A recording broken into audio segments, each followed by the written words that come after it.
Ben, you remember a little song called Stacy's Mom by Fountains Yeah, she's got it of going Wayne? on. Yeah, she did. She had it going on, that Stacy's Mom. You know, that song came out in 2003, Ben. It was about 17 years ago. Wow. Okay. Yeah, it's getting on up in its years there.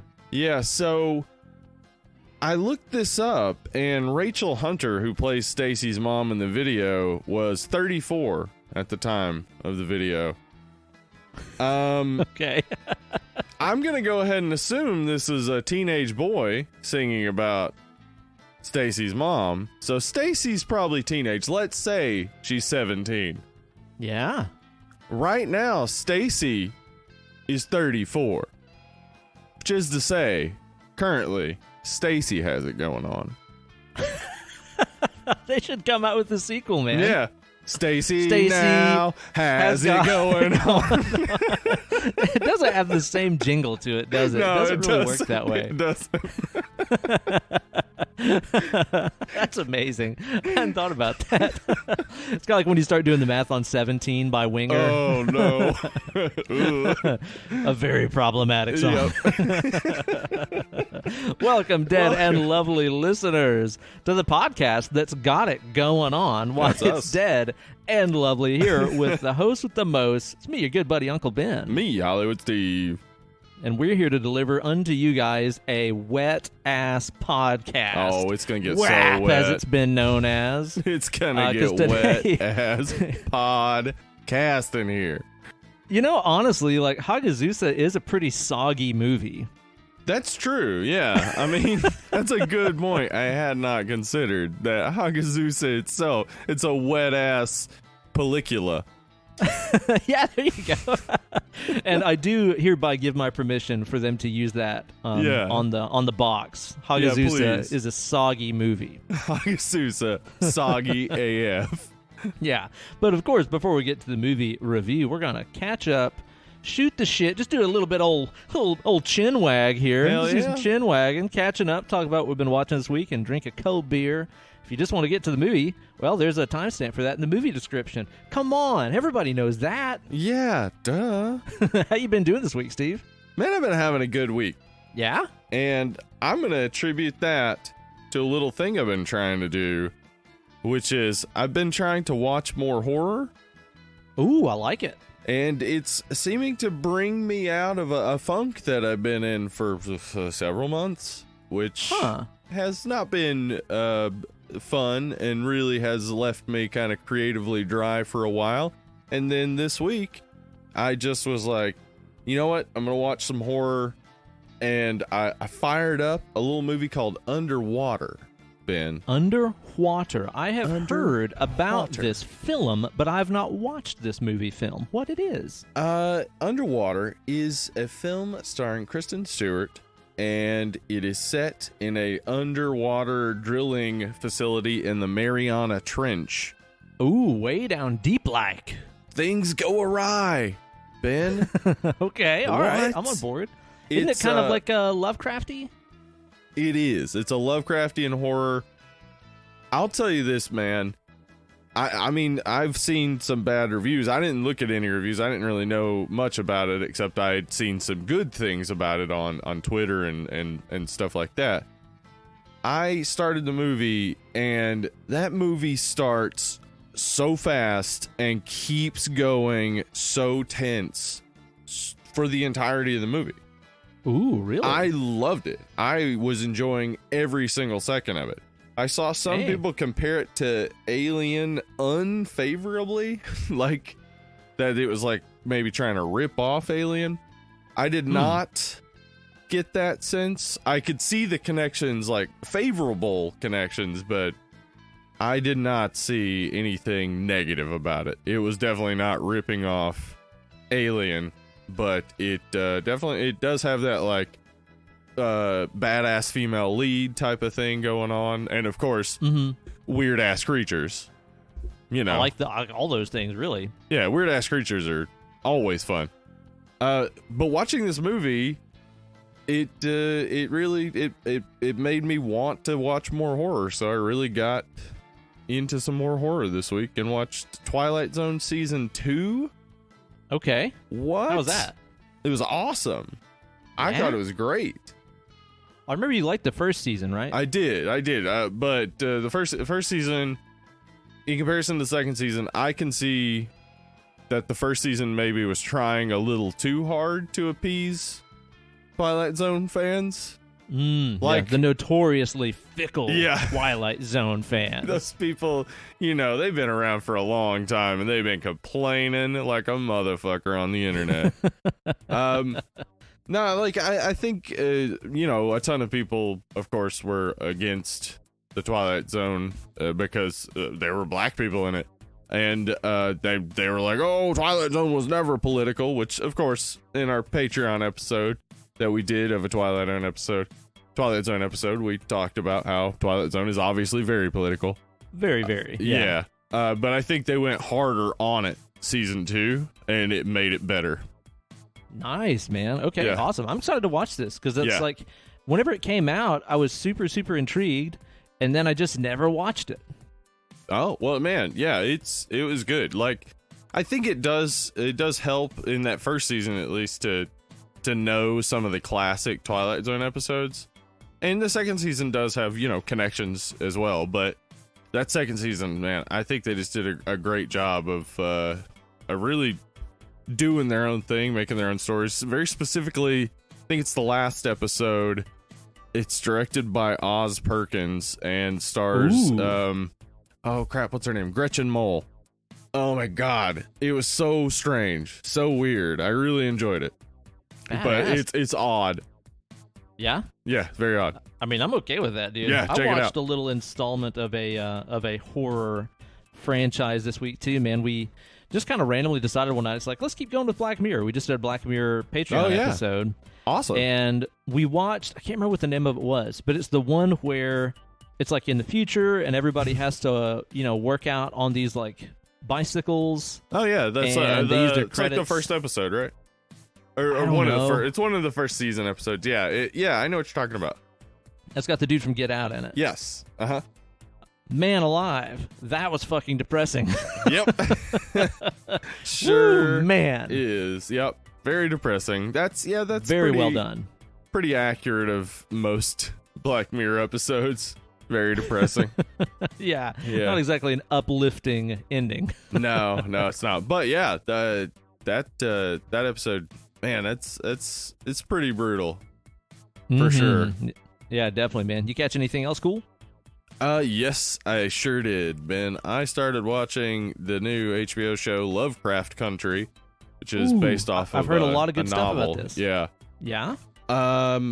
Boy, the first episode of it is so good. I was so That's what I heard. drawn into it. It's like this, you know how Lovecraft was racist as shit. Oh, yeah. It's this really great inversion, like this really great, interesting way. I mean, they talk about Lovecraft in it. It's not that Lovecraft is like just mentioned in the title. He exists in the world. And they talk about how he was racist. But it's like this great inversion of using Lovecraft's racism to then like make commentary on 1950s racism in the North, because this is Lovecraft country. Lovecraft wrote about New England. Northeast. Yeah, same as Stephen King. Most of his stuff is set up there. So anyway, but yeah, like it's about the racism up there. It's really great, I think, to see perspectives of how racism is not a Southern exclusive issue and hasn't been ever. It's nice to see like the addressing of like how it was also very hard to live outside of big cities as a black person, even in the North. So yeah, totally. Yeah, it's got some of that element to it, but also it then gets into the Lovecrafty stuff, which is great. It's crazy creatures and stuff. Like it's the first two episodes. Like I think the first episode was stronger. The second episode, I think too much happens, but like the stuff that happens is interesting and cool. So I'm still way into the show. Yeah. But yeah, that first episode hooked me. So I'm excited to see what else happens with it. It's got everything I wanted when I saw the title. Like, I was like, Lovecraft Country. How is this gonna be interesting? Boy, I sure bet it's gonna have some crazy creatures in it. And boy, I didn't know where it was going, because like the first half of the episode, I was like, boy, this is really just hardcore about racism. All right, okay, I see where this is going. And then it was like, oh, okay, what's happening? Shit, dude. Yeah, sounds intriguing. Yeah, check it out. What's that on right now? It's HBO, whatever, HBO Max, HBO Now, HBO. Man, I get confused. There's so many different ones. Yeah, there's Go, Now, Max, Champion Edition, Super Turbo. Yeah, Super what the Turbo. fuck is this? I think Super Turbo is preferable because you can change the color of your fighter. Yeah, that's very important. Yeah, I do like that secondary color. Yeah, you want to have orange Blanca. How else are you gonna be cool? Exactly. Yeah, no, it's on HBO. Well worth a watch, and I'm excited to see where the season goes. Hell yeah, man! Catch anything else worth watching? Well, I started a new podcast, Ben. It's not new, I guess. It's a podcast I've mentioned before. They just started a new season. It's the podcast Newcomers I talked about, where it was it's Lauren Lapkus and Nicole Byer. They talked about Star Wars, and they had never seen Star Wars before. I highly suggest listening to every episode of that. It's awesome, especially the erotic fan fiction episodes. Oh my god, where they wrote their own erotic fan fiction, and the episode where they had the guy who voiced Jar Jar Binks on, because he's really cool. Damn. Anyway, they started their new season, which is Lord of the Rings. Holy shit, they've never seen Lord of the Rings? They've never seen Lord of the Rings. So, yeah. Oh my god. Yeah, so they've had 2 episodes come out now, and the first 2 episodes, they have John Gabris and Mary Holland, who are both huge Lord of the Rings fans. So, it's hilarious, just like the Star Wars was, to hear 2 people who don't care about something talking to someone who loves it like crazy. It's a very funny dynamic. That sounds fantastic. Yeah, I'll probably check out some of those while I'm working out or something, you know? Yeah, definitely worth it. Hell yeah. Dude, I've had a super busy week, but I've also somehow managed to watch like at least a movie every day. Oh, and I'm really? not exactly sure how that has worked out, but I've watched a shit ton of stuff this week, and I'm going to try to give you just some quick bullet points, some hot takes on these things. That way I don't chew up like an hour talking about all this stuff. Yeah, okay. Go for it. Are you seated? Yeah. You sitting down? Sitting down. I'm buckled up. Should I put a helmet on? I think you'll be okay with that. Okay, no helmet. All right. Condom, though, for sure. Cotton down. Well, I mean, obviously. I'm awake, right? We watched Honey Boy. Oh, okay. Right, this is Shia LaBeouf. Yeah, and that is the perfect movie to watch when you've had a day where you're just feeling too good. Things going too good for you. Yeah. When just you're like, flip you know on what? Honey Boy. I need to be taken down a peg or two right here. Let's put this movie on so I can feel like shit. I mean, don't get me wrong. It's amazing. Like, it's an incredible movie. Shia LaBeouf just does an insane job playing his own father and, you know, playing the own story of his young childhood as a entertainer. Yeah. And, God damn, is it ever depressing. Ooh. Oh, my God, dude. Yikes. Okay. So, yeah, worth watching on a day when your cheeks hurt from smiling too much. You know, we've had so many of those in 2020 anyway, so just too much smiling, too much laughing, too much dancing, happiness. Watched Palm Springs. Oh yes, absolutely fantastic, awesome. I'm glad you liked it.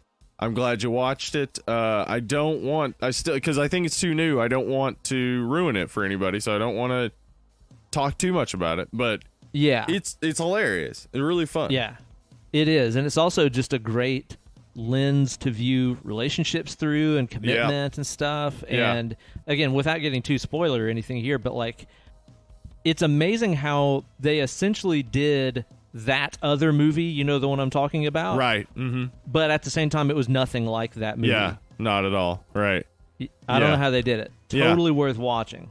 There was an episode of Twilight Zone in season 2 that had not the same premise, but a similar sort of theme, and it explores a much darker side of what Palm Springs could have been. But Palm Springs, real fun. I love that good. Kristen Milioti. She is really funny. Yeah, she's awesome, man. I didn't recognize her from anything else that she's been in, though. Really, might be the only thing I've seen her in. Maybe. Yeah, it might be the only thing you've seen her in. But she's in a good bit of stuff. She was in an episode of 30 Rock where she played like a ditzy, over-sexualized comedian who turns out was hiding from her abusive husband or something. And I have to have seen that because I've seen every episode. Yeah, you definitely have seen it. Anyway, right on. But that was fantastic. Awesome. Loved it. Had a little 2-movie marathon the other day there. Watched 2 movies I have never seen before, and this makes 0 sense. I had never seen Pretty Woman. Okay. Still good. It's good, man. I enjoyed it. All right. I'm glad you enjoyed it. All right. It was a fun flick. I saw it back in the day. You know, I actually saw it. Let's see. Was it the same day? Yeah, it was the same exact day that I saw Clive Barker's. What's the one where that has David Cronenberg in it, and they're like under the graves and stuff? Fuck, what is that? Yeah. God damn it! What the hell? You talking about Nightbreed? Nightbreed, yeah. Nightbreed. Yeah. I saw Nightbreed and Pretty Woman on the same day. And they came out roughly the same time, so this was like I was a kid. Dude, I love the way that like our childhood memories do that kind of thing, where like you just remember some other random bullshit that happened that day that you saw that movie. Like somewhere our brains were just like, it's probably going to be relevant later. I can tell Store that. Like seriously, that specific time I can tell you a number of things that was going on, including playing the video game Narc. Also seeing Teenage Mutant Ninja Turtles the movie for the first time, and finding out that there was a such thing as ninja magazines. All of those things happened in the same week. How did that all fit in one day, man? It was all in the same week. Yeah. Yeah. It was a crazy week, man. It was wild. Just flooring it. Yeah, all my week, childhood really fucking hit its peak at that moment. It's all been downhill ever since. I enjoyed it. Very, very bad George Costanza in that movie. Bad George. Okay. Bad George. Bad George. Also saw Teen Wolf for the first time. All right. Okay. Somehow and what'd you I think? had never seen that. That movie is not aging very well. No, I rewatched it a few years ago, and no, it is not. No, it's problematic in a whole lot of ways. Yep. But there was stuff about it that I really liked, where it was like, it was about the only time that I've seen a werewolf movie that wasn't a I have a secret, I'm a werewolf movie. It was like a celebrated werewolf movie. Right, yeah, where everybody was like, he's a fucking awesome werewolf, yeah. He's not biting any of us, that's cool. Hooray, he wears sunglasses and surfs on top of a van. He's a short white guy who's good at basketball now. It was also interesting to see just how much more Canadian Michael J. Fox was back then. There's many stories in that movie. Yeah, I know what you're talking about. Yeah. But an enjoyable flick. I did like that. Uh-huh. I watched The Beyond. The Beyond. It's a Fulci movie. Oh, okay. Yes. And it is batshit nutty. I love. Yeah, dude. You know I love like that era of Italian horror and stuff. Yeah. It's got some amazing, ridiculous kills. Totally illogical characters. It actually looks beautiful, though, is the thing about it. Like in terms of just like the print and the film quality, it's every bit as good as like any Argento movie. It looks fantastic, man. Really enjoyed that. I watched Tetsuo the Iron Man. Oh my Yes. So finally we can talk about this very normal movie. It was so normal. The whole time Yeah. I was like, there's a Sandra Bullock movie, or maybe Yeah. a Gwyneth Paltrow flick that I've seen that Yeah. just totally stole from this. Pretty sure. Yeah, I'm pretty sure you're right there for sure. Because I remember there being like a blender dick in what was that? Maybe the Lake House? I think that was in that one, Yeah. or it might have been, was it 6 Days and 7 Nights or whatever? It Yeah, might have been that one might of have those. been it. Might have been it. That's a wild movie, man. Dude, holy moly. I did not know what I was in for. I mean, especially considering it came out in 1989. Yeah.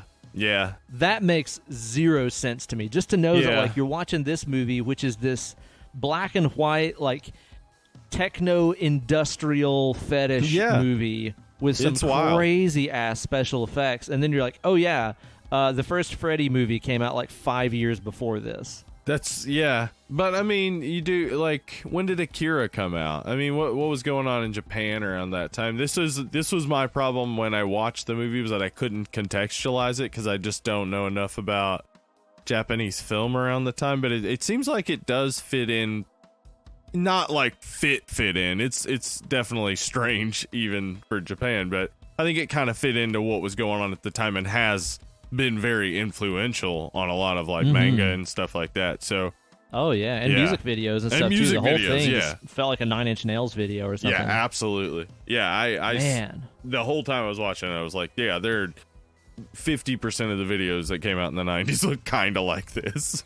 No doubt, man. Yeah. It was crazy just to see how inventive they got with the special effects. Like how much of it is like Yeah. live action stop motion. It's good. It looks really good. Like the decision to do it in black and white, like and the way they do this such stark contrast with it, it looks it's a good looking film for sure. Yeah, definitely. Well, it also got me thinking too, like, you know, I was watching, I was like, man, that really stark black and white really does hide a lot of the special effects and appliances so well. Can you imagine how fucking stupid that stuff probably looked in real life on the set? Like, you had to be looking at that being like, there's no way this is going to sell. This looks fucking stupid. It's a guy with, like, electronic tubes and microchips and shit glued to his face. I'd love to Like, see this the isn't gonna color work. version. Just Oh my like God. it's basically like it's almost like Napoleon Dynamite. Like if you took the techno out of it and put it in color, it would be like Napoleon Dynamite or Nacho Libre. It would just be like, what is happening? Especially if you showed some people just in the background walking by, like, what? Why are What the fuck is who going are these on? dudes with just a bunch of shit taped together in a park? Really enjoyable. I mean, it's strange as fuck. Yeah, dude. it's It's weird. one of those that, like, I'd say 90% of the people that watch it are probably not gonna like it, but I really, No, yeah, it's a really weirdo. enjoyed it, man. I think it's Yeah. very cool. It's a weird one. Last night for Documonday, it was Oh, my yeah? choice, so I chose the documentary of Lost Soul, which is the Oh, story yeah. of I've talked about Richard this one before. Stanley's, Yeah. his failed Island of Dr. Moreau It's wild, movie. man. You picked Holy a wild moly. number of movies. Like the ones Yeah, you picked, really. it's like crazy. First off, yeah, that you hadn't seen Teen Wolf or Pretty Woman, but yeah, that you watched Tetsuo and Lost. What is it called again? Lost Soul. Lost Soul. Souls? Yeah. That's. I mean, Fairuza Balk taking a car across Australia when Richard Stanley quit was the craziest thing that I'd ever heard in my life. Australia is big, and there's nothing in the middle. It's No. what? Insane, dude. I mean, a movie where, like, Fairuza Balk seems like she's the most sane person on set. Yeah, That says something, you know? Yeah. Because, like, I Mar- expected going into it that it was going to be like, oh, there's this guy, Richard Stanley, and he had this vision to create this amazing Moreau movie, and the execs and the bigwigs just tore his dream apart. But, like, from the get-go, you're like, oh, no, that guy's a lunatic. And then he got involved with other lunatics. And then he was Yeah. replaced by a lunatic. Like, it Yeah. was just this perfect storm of everybody being a fucking nutcase Yeah. on the set at the same time. Richard Stanley is he's a lovable lunatic, whereas others Oh, yeah. involved were more hateful and definitely trying to hurt each other. Brando and Kilmer were just acting like absolute pieces of shit on that Yeah. film. Like, Yeah. So yeah, Well, the thing that's funny too is like at the start of the movie, he talked about how his first choices were like Brando, and then I think it was like Bruce Willis and James Woods. Mm-hmm. It's like, can you holy imagine? Shit. That wouldn't have been. Yeah, that might have been better. worse. Yeah, it was wild, man. It was really absolutely nuts. And now I'm like dying to watch the movie again, just because I know the origins of all this nutty shit that's in the flick. I remember watching that movie I remember I was a big Kilmer fan because he had done a number of movies there in the 90s where it was like, oh, yeah, dude. Val Kilmer's awesome. And that The Ghost movie, in the Darkness. Yeah. The Doors. He was also in The Saint. Like he did a number of good movies there.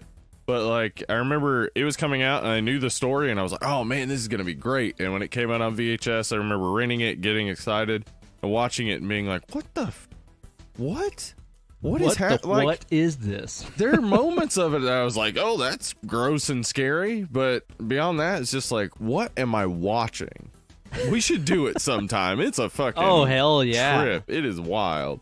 Yeah, we should do that. I mean, it's kind of a wild card. It's kind of horror. Well, yeah, the story is horror for sure, but the way the movie plays out, it's just like, what is happening?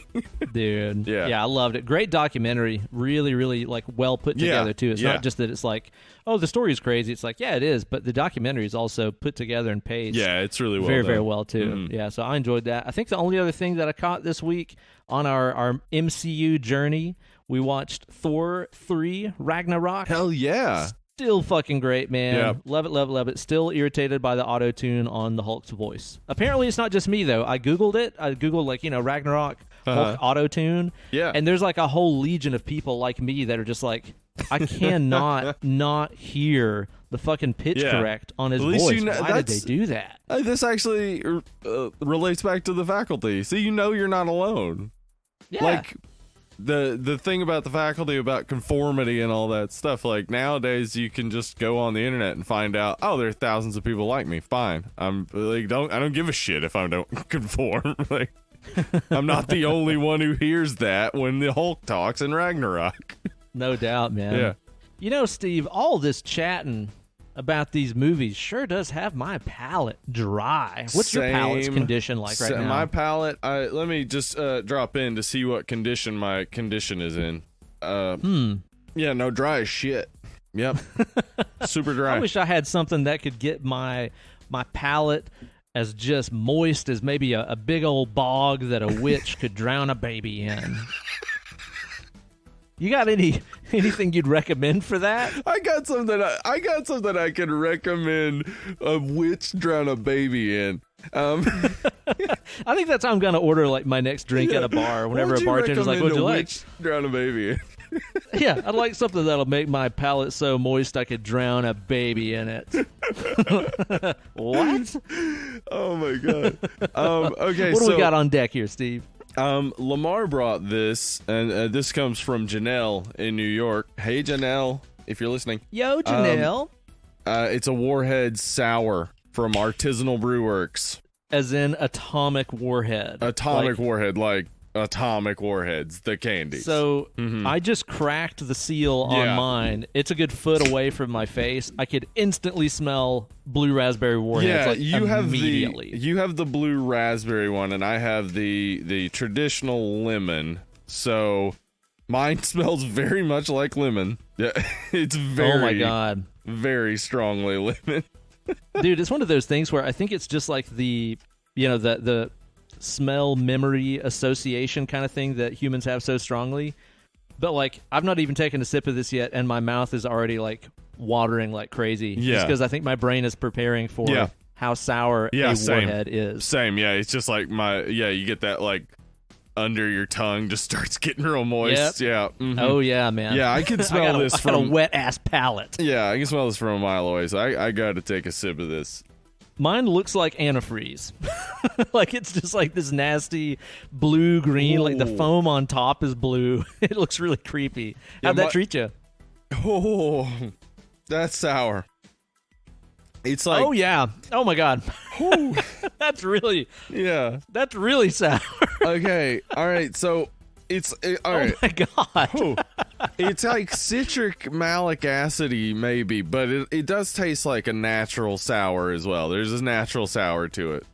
Yeah, it It's doesn't not just like taste like a chemically. chemical bomb. Yeah. That's kind of what I was wondering. Is like, is this just gonna be like a science experiment? But you're right. You do have some of that natural sour characteristic, but then, dude, that is that unmistakable atomic warhead flavor where it's like, as you swallow, you get a little bit of that, like you said, like malic or citric acid, Yeah. like slightly biley, just a little bit, but it's also offset by sweet, sugary, fruity goodness. Oh, it's so sour. It's really good. It's not gross. It's not gross. That's the thing. It's like it's really sour, but like I love sour stuff. I don't eat atomic warheads or anything. I'm an adult, but this is like you said, it like once you swallow it, it's kind of like you want more Yeah. immediately. Kind of just like, yeah, okay, I could have more of that. I'm actually going to take a photo of mine right here so I can. Yeah, I post want it to up. see You what gotta color see- that is. You got to see this blue foam, dude. It looks really creepy. I would say Dude, that's awesome. yeah, it is. I just thought about this.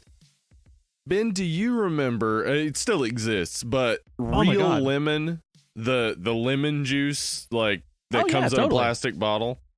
Uh-huh. It I remember as a kid taking a big drink of that and not hating it. I Oh. mean, as an adult, I'm sure it would taste bitter and terrible, but it kind of reminds me of that, and it kind of makes me think if you made a Arnold Palmer with this, Ooh, look out. I bet it would be pretty fucking good. That'd probably be okay. Yeah, you want to go a little more tea heavy than this heavy because it is sour as shit. But Oh my god, man. This is really good. Like, it's not unpalatable sour No. is the thing. Like, no, it's good. I'll say, man, that Untitled Art Dragon Fruit Sour IPA, Yeah, it's probably twice as sour Yeah. as this Warhead Sour, which is I would say so. fucking crazy. Yeah. That stuff was like almost undrinkable. It would just turn your face inside out with every single sip, and I loved it. Give you that bitter beer Man. face. Yeah. Bitter beer face. That's good. I'm enjoying this very much. I'd like to try the other flavors and stuff. Yeah, absolutely. Yeah, I remember really loving the watermelon as a kid. So Oh, me if too. Yeah, that was my exists, joint. Yeah, that would be awesome. Yeah, I gotta have that. Well, thanks very much for the beer Yeah, thanks so donation. much. We always love getting pulls from around the country. Yeah, thanks again, Lamar. Thanks again, Janelle. Yeah, thank you guys very, very much. You know, Steve, the movie that we're talking about today, Hagazussa, from it came out in 2017, but I think it was a U.S. release 2019, right? Yeah, it was and it had been around since like 2015. So Yeah. It is a tale about a curse of a heathen's Yeah. curse. We know all about heathens. We're from the heathen's Bible curse. Belt. yeah, Anybody that don't go to First Baptist is a heathen in my book. that's right. If you go down to Methodist church, might as well Heathen. go to a Satan church. Might as well go to hell. Uh-huh. And this is, of course, yet another movie. What is concerned with witches, Yep, witchcraft, and witchery. witchery. And Steve, it really got the gears turning in my brain pan. Oh It got yeah, me saying to myself, I was like, if I was a witch, If you were, which witch would I be? which witch would you be? If you was a witch? I wonder which one I could be. Do you know anybody I could ask about and find out? Ooh. If I was a witch, what I kind of bet- witch would I be? I bet if we consulted the witches and wizards over at BuzzFeed, we might find out just which witch we'd be. It seems like they should be authorities on it, being witches and wizards themselves. That's so true. I say That's before true. we get to the movie review, let's just stop in at the old preview palace. Welcome to the Review Palace. That was quite a cackle right there. Well, yeah, she was flying away, but she needed to say welcome to the Preview Palace, but the cackle took too long, so the yeah. welcome to the Preview Palace was just at the end. Kind of rushed. Still got the message across. Well, Steve, let's take this quiz right here and let's just find out about it, because I got my own suspicions about what kind of witches we would be, but I want to know what the pros have to say about it. All right. Now, Steve, I got to ask you a question. Yeah, ask me. What would you most enjoy? Is it going to be a day-long retreat in the forest, a day in a cabin on the beach, a day at a bonfire party with your friends, a day to explore a secret fortress, or a day at a palace in the sky? Jesus. That took a turn at the end right there. It did. It's like possible things, palace in the sky. As cool as a palace in the sky sounds, a day to explore a secret fortress? Yeah. Sounds pretty badass. Want that. So that's what I pick. I'm into that, man. I'm right there with you. You know what? A day at a cabin on the beach sounds all right, but I got to know what's in that sky palace. What's up there? What's going on? What's up there? I mean, we've all been looking up in the sky and being like, what's in that sky palace? Ben's what's in gonna that find damn out. palace anyway? I'll let you know about it. Ben, if you were a fairy, what would your wings look like? Good question. Would they be blue and clear like raindrops? Ooh, I'm elegant. Ooh, green and intricate like leaves. Ooh, I'm earthy. Red, orange, and yellow like fire. Ay, ay, ay. Yo soy muy caliente. White and glittery like clouds. I'm like a bird. I'll only fly away. Yeah. Black and feathered like raven wings. Ooh, that's a little goth witch right there, huh? Mm-hmm. What you got? I'm going to go with that black and feathered. I want to listen to him. I want to go to the rave. Yeah. Be a little bit too into the crow, all kinds of stuff. Yeah. I wish you would step back from that ledge, my friend. I don't know why when I said I wish the first time I was like, wow, that was in the same cadence. I wish there was one that was a little bit more colorful, but I'm going to go with green and intricate like leaves, I guess. That sounds like something you do, Steve. That sounds like you. All right, Steve, which traits best describe you? Caring and emotional? Curious and witty? Fierce and passionate? Ooh. Strong and wise? Or are you cunning and quiet? Ooh, am I a ninja witch? Let's see. I'm gonna go with curious and witty.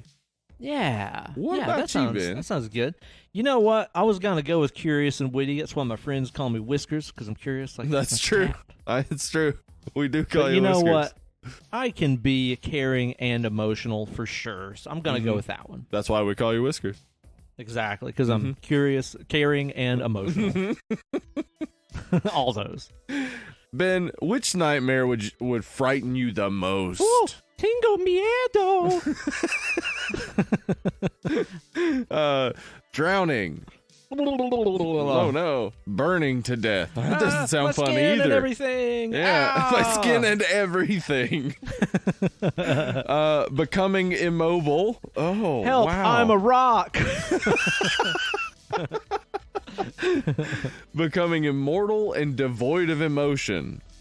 Oh. Help! I'm the Rock. Whoa, mind blowing. You guys didn't know he's immortal and that his emotion is fake. Or falling off a cliff. Okay, none of that sounds good, Ben. I'm making you choose first. Let's hear it. You know, I don't really like the water. I don't really like going near water. I don't like what it does to my body. What if it's I'm water not ice? good at dealing with it. What if you head down to a Reader's and get you a water ice? That might be a little bit better, I guess. All right. I'm going to go with drowning. I don't want to drown. That sounds really bad to me. Terrible. You know, the thing is, like, when it started and I read drowning, I was like, oh, yeah, deprivation of oxygen, that'd be terrible. And then I was like, burning to death. Yeah, deprivation of oxygen, that'd be terrible. Becoming immobile. God, I'd wish I'd be deprived of oxygen. So I'm going to go with becoming immobile because I would wish that I'd be deprived of oxygen, which is the thing I fear most. Someone deoxygenate me, please. If I were immobile, I would want to be deoxygenated. So that sounds terrible. And this last one, Ben, isn't so much a choose your own adventure as much as a adventure was chosen by the stars. Oh, the stars! How romantic! We get to pick our zodiac sign. Oh, there are more questions after. Never mind. It's not the last. What is your zodiac sign? Yo soy Cancero. I'm a Leo, which means that I'm a lion. So I eat stuff or whatever. And I have a harem of women who take care of things for me, I guess. I think that's how it works. Pretty sure. Well, that's pretty cool. Steve Wind, can't read today. Let's try that again. Reading part 2. Homeschool doesn't work. I'm really concerned about like the whole generation of homeschool kids that are going to inherit the earth right now. Yeah. Ooh, man. Oh, they definitely because especially are. I know they're being like taught by our generation. Yeah. I know what we know. It's not good. I know what we know. It's not good. All right. What trait do you most value when looking for a partner? Mm-hmm. Is it kindness, a sense of adventure, a mysterious backstory, ambition, or wit? Boy, who looks for a mysterious backstory? Well, I know, right? What? I guess if you're just looking for an adventure, but then since let's see. I'm gonna say of these kindness. I guess yes, a little kindness. Yeah, I'm a fan of people who are nice to me. You know what? When you put it that way, it does kind of make sense. Yeah. What about you, Ben? I like the witty folk. I like people who can make me chortle and chuckle. Get myself a good old belly laugh going. So, yeah, give me some wit or give me death. Give me wit or give me death. You know, I forgot wit was even on there. I probably would have picked it. Whatever. Kindness. That's the way to my heart. Ben, all right. Pick an awesome quote about evil. Ooh, evil. Yeah. Not one is from Skeletor. That is upsetting. Oh, come on. But Gargamel's on here, so that's good. Stupidity is the same as evil if you judge by the results. Gargamel. Yep. How easy it is to judge rightly after one sees what evil comes from judging wrongly. Ooh, deep thoughts. Yeah. Knowledge is power. Power to do evil or power to do good. Power itself is not evil, so knowledge itself is not evil. Huh? That's just not saying anything. No, yeah, you didn't get anywhere there. No. Between two evils, I always pick the one I never tried before. That sounds fun. Yeah, it does. The world is a dangerous place to live, not because of the people who are evil, but because of the people who don't do anything about it. All right, Ben. Ooh. What's your favorite quote there? I'm going to go with between two evils. I always pick the one that I never tried before because both of our lame-ass presidential candidates are pieces of shit, but I'm going to vote for the one that we haven't tried already. Yeah, same. Yeah. Same. It's not a tough choice. Unfortunately, I wish it should be. Looking at the candidate, it should be a tough choice to have to vote for him. Unfortunately, it's not. I'm going to go stupidity is the same as evil if you judge by the results. I like that. Mm-hmm. I like that. Oh, boy, now we got to pick awesome quotes about good. Jesus. Oh, man. All right. So, Steve, let me know which one you favor here. Yeah, let's hear it. You know how confusing the whole good-evil concept is for me. That's what? That's In not what a quote. way is that an awesome quote about good? Come on. People aren't born good or bad. Maybe they're born with tendencies either way, but it's the way you live your life that matters. Uh-huh. Though I obviously have no proof of this, the one aspect of life that seems clear to me is that good people do whatever they believe is the right thing to do. That's, again, just a non-statement. That's just stupid. That's a real centrist statement. I think sounds like a Joe Biden right. quote. Yeah. Only it didn't start with, listen here. You need to know it's your actions that will make you a good person, not desire. And it is absurd to divide people into good and bad. People are either charming or tedious. Okay, I like that one a lot. Yeah, I'm going to go with that one. That's true. People are either charming or tedious. Yeah, I'm going to go with the actions above desire one. That sounds about right to me. Because I see a lot of people that are just, they talk about doing good stuff. They don't do good stuff. You got to do the stuff. Yeah, I hate that shit. They're tedious. Ben, since you're a witch, Oh, we I'm know already a you witch. are. Okay. Yeah. Don't assume my witchhood, bro. Whoa, sorry about that. What does your witch lair look like? I was hoping it was witch hair. I was like, I want that dark hair with a big Oh. white streak in front, obviously. Yeah, that's the coolest witch hair. He's in a giant castle covered in ivy with a giant garden. Oh, it's both oh boy. Come into my garden and enjoy the fruits of evil. All right, I'm seeing it. An underwater palace made of glass. Oh, It's very fragile. Take your shoes off. be very careful. Oh, why did we build this? A floating mansion that sparkles in the sun. What is with this fucking thing's obsession with, like, large floating structures in the sky? Like, why? It's the second time. You know, there aren't enough large floating structures. I'm gonna be honest. I'm gonna agree with this guy. More large or gal, whoever wrote this, some witch or wizard. I don't know, man. You're starting to sound like one of those lobbyists for big floating structures. That's true. I am working for Big Float. I also big floating structures. Yeah, Big Float covers both floating structures and lazy rivers and things like that, and river floating and things of that nature. Okay. So, you know, All basically we control the state of Texas. Pretty much. They've also got their fingers in Big Bouncy House. Oh, of course. That's like floating in the air. It is. A secluded castle hidden in a magical forest. You'll never find my hidden castle. Or a fiery fortress above a volcano. Yo soy caliente. Yeah, Again with that. Yeah, that guy. So what you picking, Ben?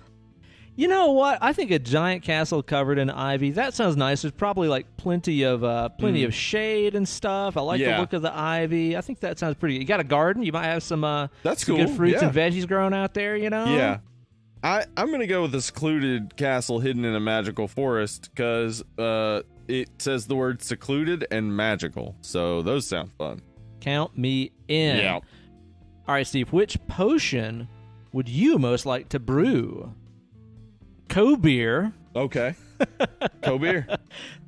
Okay, we've got a clear, shimmering potion that allows you to breathe underwater. A light blue potion that allows you to fly, and it appears to have small clouds floating in it. All right. Again, floating. There's always floating things. Yeah. A burning golden potion that allows you to control flames. All right. Well, that's cool. And be muy caliente. Yep. All right. What if you had picked all the burning ones and it said you are a muy caliente witch? Tu estoy un brujería caliente. Brujería en fuego. Do we got a chocolate scented potion that allows you to talk to animals, or a dark potion that smells of licorice and allows you to summon the dead? Ooh, so I have to taste licorice, but I do get to summon the dead. That's pretty That's a fucking trade-off. cool. But a chocolate scented potion that allows you to talk to animals? Like, what would be the negative to that? Sounds all right. Ooh, I don't know, though. Animals probably don't have much to say, and the dead probably don't either. Probably a good point. But dead people, at least, are people. So I want to talk to the dead people after tasting licorice. Okay. All Yeah. right. That sounds pretty good. I mean, I like licorice. Okay, we'll see. For you, it would be fun. You'd be like, Yeah, oh, sweet. exactly. Oh, there's Grandma. You know what? I think that I'm going to go with, honestly, like none of these are really all that interesting to me. Gotcha. So you know what? I'm going to be caliente. I'm going to control those flames. I'm going to see what I can do with those things, man. All right. Man, Might be we cool finally... to do like in a YouTube video or something, you know, like I hit like a sick lick and all these flames bust out. and That stuff. would be, I don't know. yeah, okay, yeah. No, you convinced me right there. I just imagined that, and it's pretty rad. So Exactly. I hope you do get that power in Thank some you. way. Thank you. Ben, what is your reputation as a witch? I use my magic wisely. I'm smart. Oh, look how smart I am. Here's my magic. That's you. Wow. That's me. I use my magic for good. Gryffindor. Yeah, you're just a pure Gryffindor. I don't study, but I'm good. They put me in the good house, so like me. Yeah. I use my magic for a multitude of things. A little bit of this, a little bit of that. All right. How I use my magic is my business. Oh. And business is good. Whoa, a little get off my land type of thing. Or I use my magic for fun. Just having a good old fun time with my magics, huh? Yeah. I would use magic for a multitude of things, Steve. Yeah. I would be like, you know what? It's Let's talk to utilitarian, an right? animal. Let's get this animal to cook some dinner for me. Yeah. Let's fly around. Let's mush up a baby. Let's have mush some a baby. fun. Yeah, I mean, baby mush. At some point, you're gonna have to mush a baby. So, might as well get the help of maybe a bear. Sure. Yeah, Sure. Something sounds that good. can mush a baby real good. What about you, Steve? I'm gonna say how I use my magic is my business. Back up off my magic. Oh, okay. All right. Stay out your business, huh? Yeah. Ben, Well, what kind of magic? What kind of magic witch are you? I'm a air magic witch, apparently. You are imaginative and witty. Your magic is beautiful, and you're always stronger when you feel free. Is that true? It's all true. It's all Wow. true. 100% true. Huh. I actually nailed it. Way to go. I got Just call me Uncle Air Witch now. Uncle Air. It's just imagined an Air Jordan, but a witch, like the Air Jordan shirt, but it's a witch. Duncan Air Witch. Duncan like Duncan. some Eye of Newt into a cauldron, just fucking boom. And I think in the process of doing that, they're also dunking on a priest. Like they're jumping over a priest. Yeah, and he's like, "Oh, you damn witches! I got dunked on by a I witch. got dunked on by a heathen." I got Death Witch, Ben. Holy shit. Yeah, which is the coolest thing you could get, I guess. Fucking metal, dude. Yeah, it says you are powerful and cunning. Your magic is mysterious, and you're always stronger when alone. Ooh. Wow, dude. Ooh. Yeah, watch out, I guys. think they nailed it. I think they did nail it right there. Watch for you. out. When no one is around, I'm strong as shit. But the minute somebody gets around me, I'm a little bit shy. That's Yeah, I'm like, normal. oh, no, I don't want to. Yeah. Wow, Tickle well, that was miedo. fun. That was fun, dude.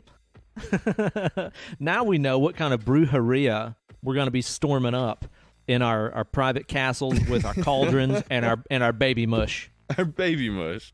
I wonder what That's the right, word that's for right. baby mush is in Spanish. It's a good question. I've got to look that up. Go for it. You know, Steve, the subject of our show today Yeah. is... Wait, hang on. Hagazussa! Excuse me, bless yeah, me. Bless you. Bless you. Oof. You just said Hagazussa. witch in Old High German. Somehow. Witch! And this movie right here, you know, just up front, huge spoiler warnings. We're going to be spoiling the shit out of this. Oh, There's some yeah. crazy shit that happens in this movie. And also, huge spoiler warning, trigger warning. There's a lot of fucked up stuff in this movie. Yeah.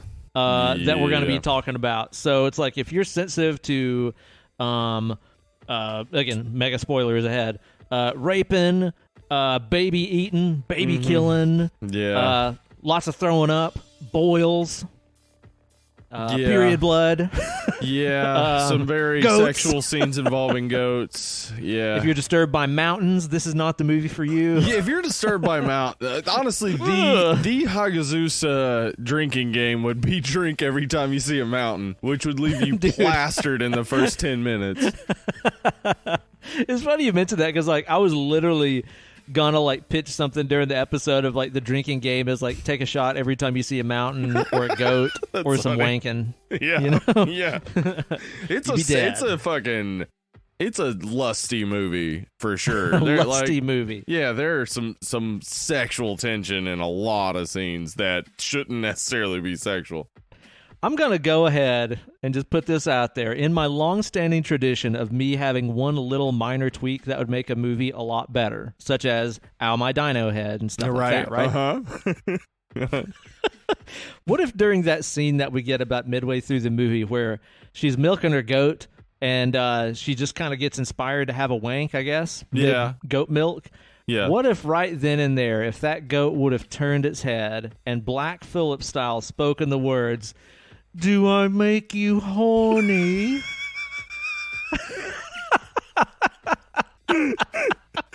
Yeah. But he was also wearing some Austin Powers glasses.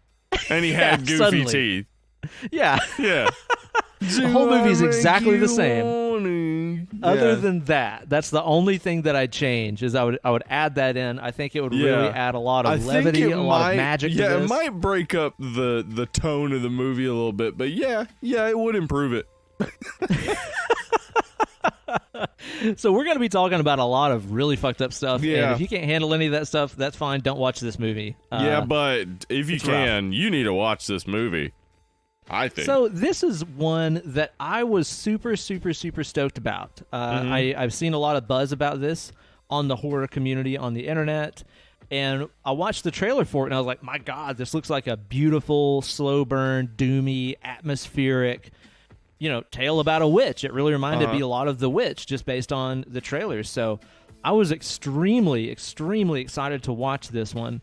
What was your expectations going into this movie, and were your expectations met? My expectations were that it was going to be about a German witch, and from what I know about witches in Europe in the time, I was expecting certain things, and if they weren't met, I was going to be like, well, that was kind of a waste of time. Because there are a ton of movies about witches in Europe in the, 16th, 17th century, and most of them are pretty shitty. Most of them are pretty bad.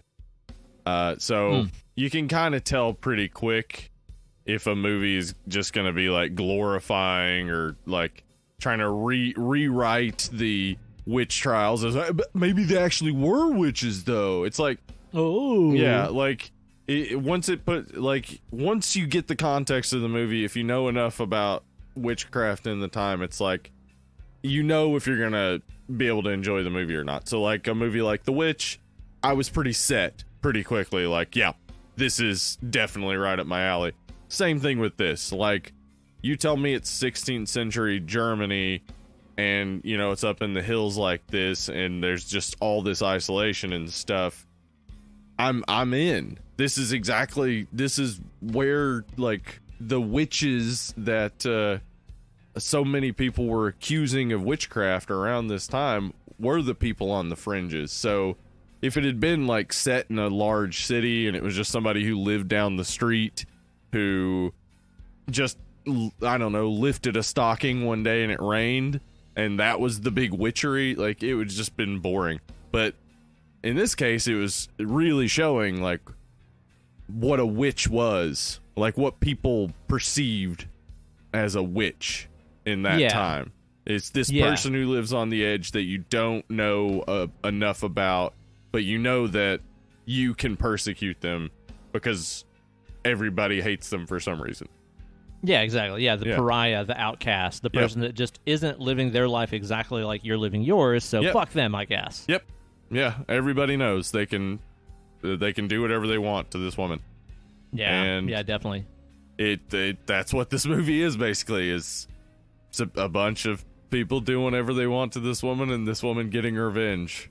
And then also there's a whole lot going on with a story on the side about her dead mother and her baby and what they are in reality, like who these people are. Because like the primary question I think of the movie, beyond like the themes and stuff, just when you're watching it, your main question I think at the end is still, where does our main character Albrin come from? Yeah. And where does her daughter come from? Yeah, where'd you get that baby? Yeah. Because these are people who live outside of the society, like, and we don't see them interacting with people much. So, like, sex isn't a part of making a baby normally, right?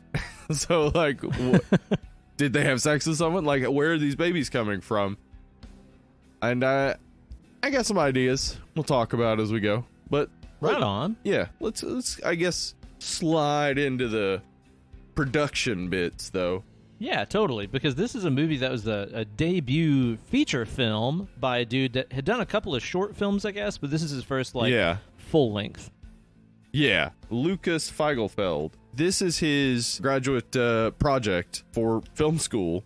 The budget of this is, I couldn't find an actual figure, but I did find the Indiegogo where he got some of his funding, and it had gotten $2,896. That's not a lot of money. That's not. So the rest of that money would have come basically from him, and since he was in film school, he would have had access to a bunch of equipment. Yeah, free. So maybe cameras and stuff like that were taken care of. Yeah, so this is a very low budget movie, which does not look like a very low budget movie. I'll say that for sure. It really, especially just visually, holds up extremely well. And I think that this is one of those movies that I could probably look at a single frame from and tell you, oh, that's from Hagazussa. Yeah. It is a very strong visual flick, I think. Yeah, I think so too. So it's one of those that I mean, it does not have to look as good as it does. The acting doesn't have to be as good as it is, and the story doesn't have to be as both coherent and creative and interesting as it is, considering the teeny tiny budget. So it blows my mind, honestly. When I read, no doubt. I watched it after reading about the budget, and I was just like, how? Watching through the whole thing, there's no moment where I'm like, oh, this is just some low-budget student film. Yeah, totally.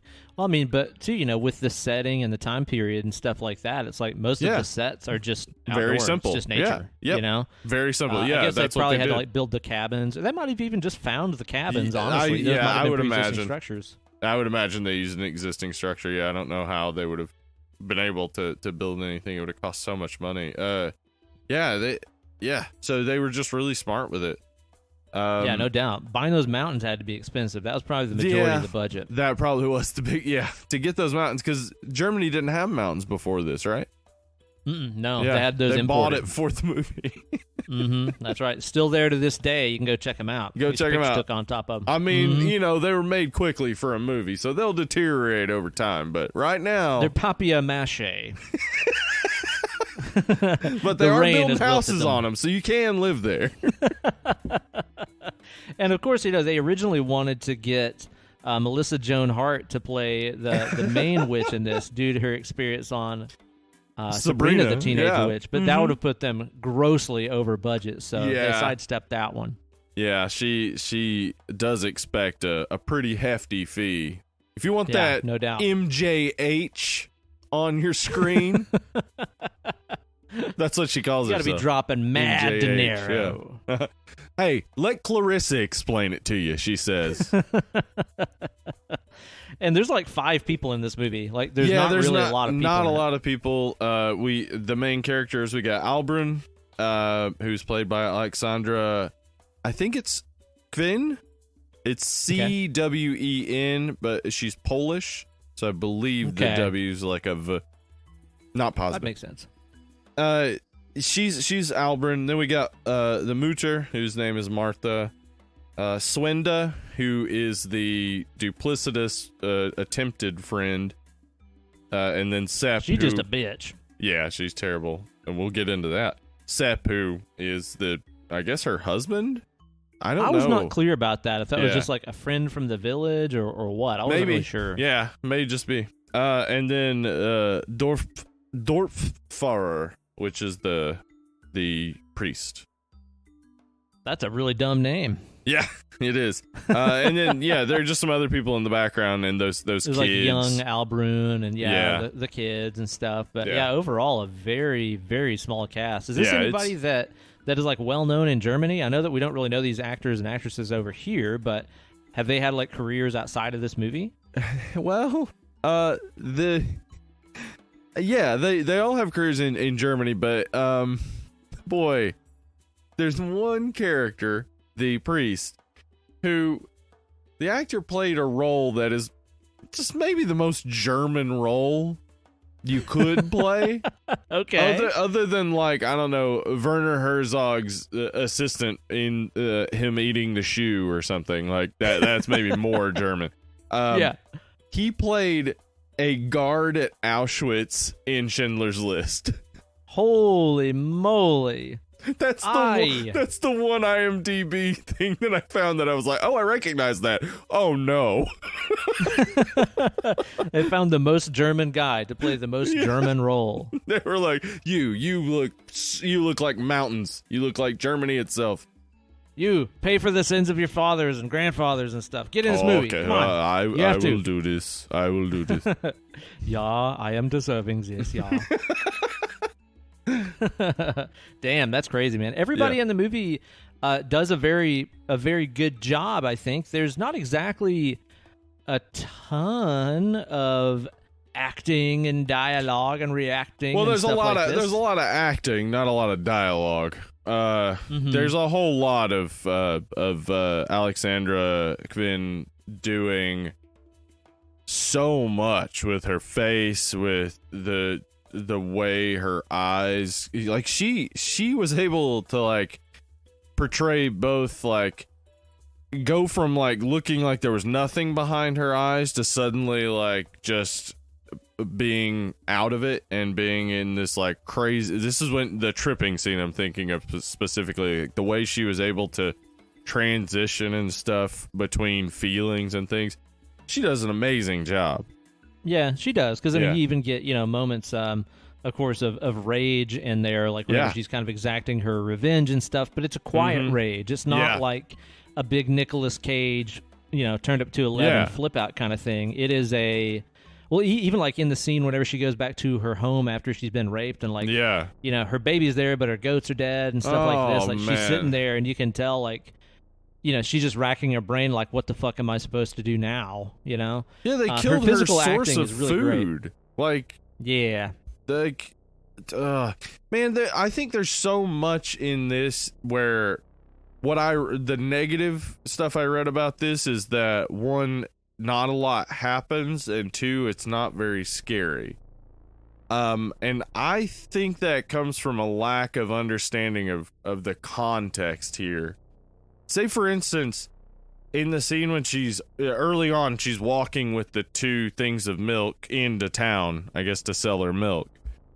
The little boys, when we look at them now from a 2020 perspective, we're like, little kids. Kids like that walk up to her. They're both taller than her. They're both probably around 12, 13. Boys that age killed people and have killed people for centuries. Yeah, they'll kick you apart. This is in the middle of nowhere. This is scary. This scene is scary. It's just, you have to see the context. Yeah. She is fearing for her life constantly anytime she sees a person. So... yeah, because she has nobody in her corner and... yeah. She's a pariah. She lives this different way of life and stuff. So, it's like everywhere around her are threats. Yeah. And then even when she's alone, she hears her mother's voice coming out of the forest and stuff. Like, she is frightened constantly. So I think when people say it's not very scary, what they're missing is where the contextualized fear. Like, it's not about your fear. It's about understanding her fear and getting into her head, and like doing that. As I was watching it, I really like started to get the fear, like everything, like the tension of it really started to set in with me, or it was just like, oh God, everything sucks.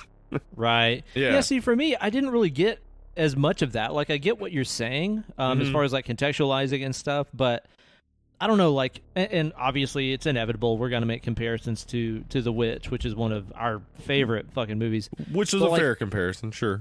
Totally, yeah. But, like in that movie, there's so many shots of, the landscape and the wilderness and how tall the trees are and how tiny the people are. Like, in that movie, the environment was the really scary thing. You know, that movie really made me feel that kind of sense of like it's just agoraphobia, you know? people alone against the wilderness. Yeah. Yeah. So that got really real to me. This movie, I never really felt that like scared or that kind of just like feeling of impending dread or atmospheric doom or, you know, existential terror that you get in a lot of these other kind of slow burn movies. It never really got to me. I mean, but like you said, it's like you can sit there and rationalize and be like, yeah, well, historically, like this woman is fucked. Like she has nobody in her corner. She has nobody helping her fight against these people. Like she really is in a terrible, terrible situation for her lifestyle. But it didn't really connect with me for some reason. Huh. Yeah. I mean, those are the reactions I've seen. It seems to be a love and leave it movie, honestly. Yeah, I guess. I don't get it. I mean, the main difference I would see, I mean, comparisons between this and The Witch are absolutely acceptable, though this definitely is not taking from The Witch, and The Witch wasn't taking from this. They were in development around the same time. And that's the weird thing to me, dude. Is like I was watching this movie and I was like, oh, they definitely were very inspired by The Witch. And then you find out the making of this movie that came out in 2017 stretches all the way back to like 2013. They made this movie for like 4 years. Yeah. So this is a completely separate thing. It's just the result of two people being very interested in and doing the deep research for a witch movie. I think maybe the difference being that in The Witch there are more characters to have bad things happen to them. There are more people to die. Mm-hmm. So that kind of drags you along with not just the tension of the you know, how are they going to eat and whatnot, but the tension of like, oh, also they're, you know, getting sick or the baby's disappearing and they're dying and things like this. So in this, despite the fact that bad things are happening to Albrin, you're not getting as many like direct results. Like her mother doesn't die because the people hate her. She dies, it looked like a bubonic plague. Mm-hmm. I mean, there's less to connect to and less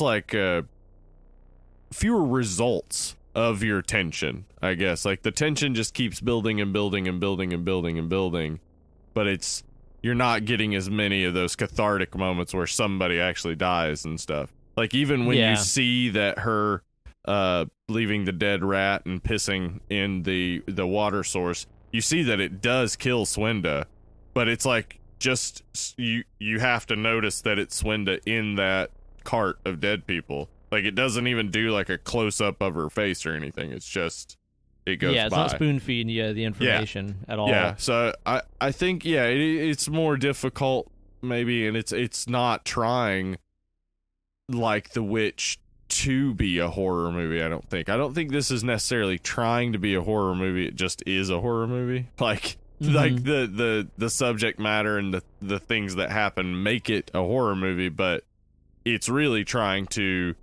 show us what life would be like for a witch in this area in this time. So it is more going for historical accuracy than scares.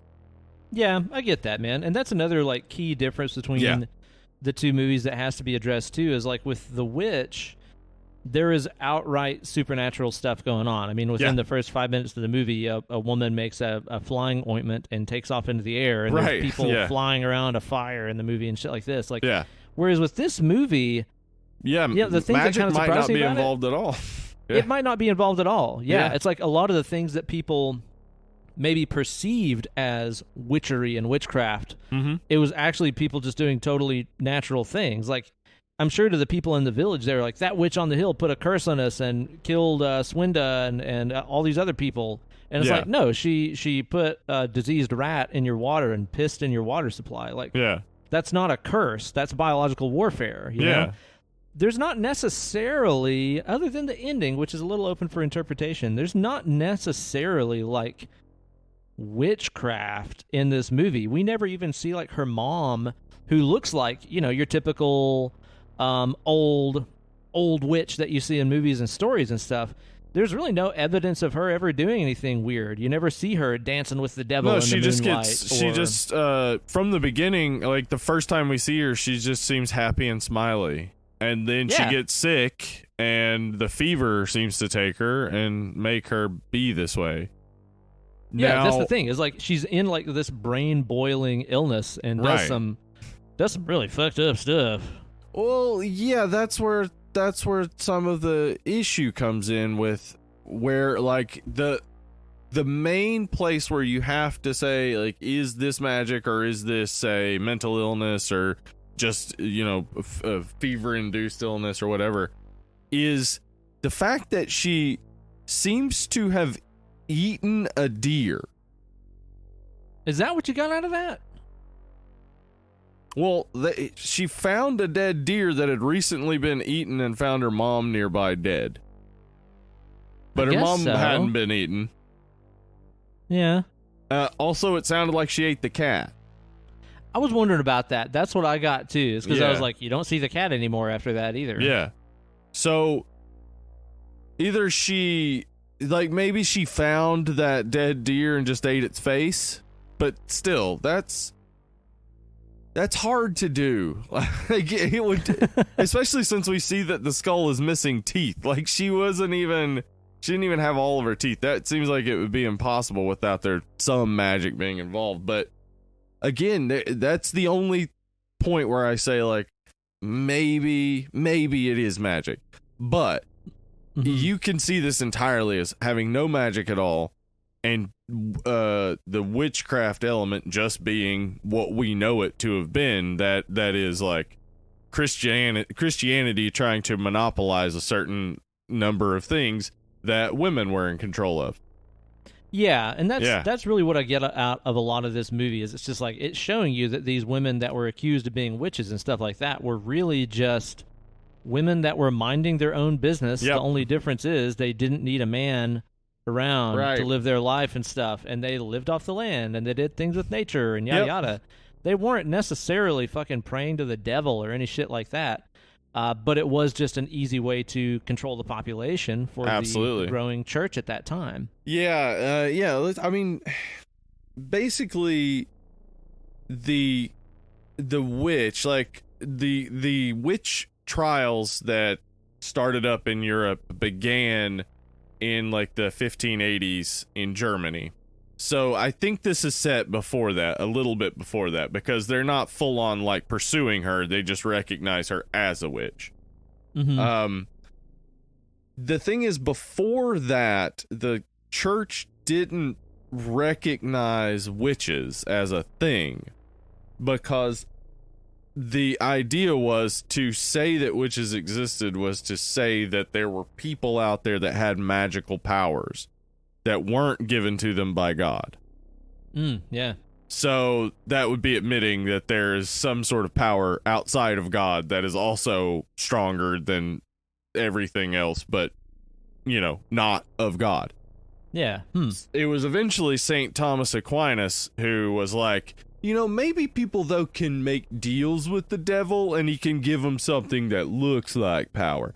And so people were like, all right, let me think on it for a century or so. And they thought on it for a little while, and then eventually they were like, yeah, no, not only is that right, but we need to find all the witches and get rid of them by burning them. So it moved pretty quick at a certain point. But what really was happening, why the church embraced this, was, okay, so let's just talk about grimoires for a second. Grimoire sounds like such a cool word, and it sounds like, boy, metal. I own this goddamn awesome 14th century grimoire, and it's got the coolest shit in it. What's in it? It's got recipes. It tells women how to, like, deal with problems with their vagina. It's got recipes for perfume. Tells you how to shine a mirror. Like, maybe make a poultice to heal wounds and stuff like that. All of these things. Basically, it was a book of helpful information. So that's got to be against the Lord. Yeah, well, the thing is, it can easily be against the Lord when you've been thinking about it for a long time. It doesn't really take too long for a grifter to realize that when people are down, they turn to the church. Yeah. So if you can keep them down by, say, taking away the information of how to birth a baby, because midwives became a target for witchcraft. Knowing how to birth a baby, witch. Probably a witch. Yeah, so if you want, say, for more people to die in childbirth or more children to die, to turn more people back to the church, if, say, you recognize that when people are ill, they come to the church more, if there were a way to cure them, that's unfortunate, because why would they want to come to church? If there's a way to keep them from being cured, you'll keep them coming to church. This just sounds like smart business practices, Steve. So many people out there are like, yeah, Steve, but then they die, and then how does that help? Guess where they have to be buried if they want to go to heaven? And guess who owns the land? Oh my gosh. What? Death Follow the dollar. It's crazy. Christianity's always been a death cult, Steve? Yeah, it's always been a death cult. So anyway. Follow the bucks. Follow the bucks. Yeah, follow the bucks always. It's always been the case. Like these women were being rounded up and murdered because they knew how to do stuff that rich people wanted but didn't want poor people to have access to. Grimoires would tell you how to make super expensive perfumes. Sure, you probably couldn't find the ingredients, but if you could make a perfume and you could smell just like the rich people. Yeah, and or they sell can't it to the have rich that. people and gain as much wealth as them and stuff. Yeah, it's crazy how much suppressing information has been the gimmick of the evil people who want to control humanity. It's like the more stupidity you put out there, the more crazy, insane conspiracy theories you can get them to soak up, the more you can control them. Yeah, no doubt, man. No doubt. Well, and hey, if they didn't want these people reading stuff out of books and gaining knowledge and information for themselves, they shouldn't have taught them how to read, huh? That's a good point. You know what? Maybe people shouldn't all know how to read. Huh. That's maybe gotta that's be. why That's a lot of the population was illiterate for so long. I guarantee this is coming out in like 2 weeks. I guarantee somebody at the RNC, which is going on right now, will say that tonight. Maybe everybody shouldn't be able to read. It'll probably be Betsy DeVos. Let us read the books for you. Yeah. We'll tell you what's in them. We'll tell you what's in them. We'll tell you the good stuff. You don't need to know it all. God says help here us. God doesn't like gay people. Where's that at? Oh, it's in there. Yeah, I read it. Don't worry about it. Don't worry about it.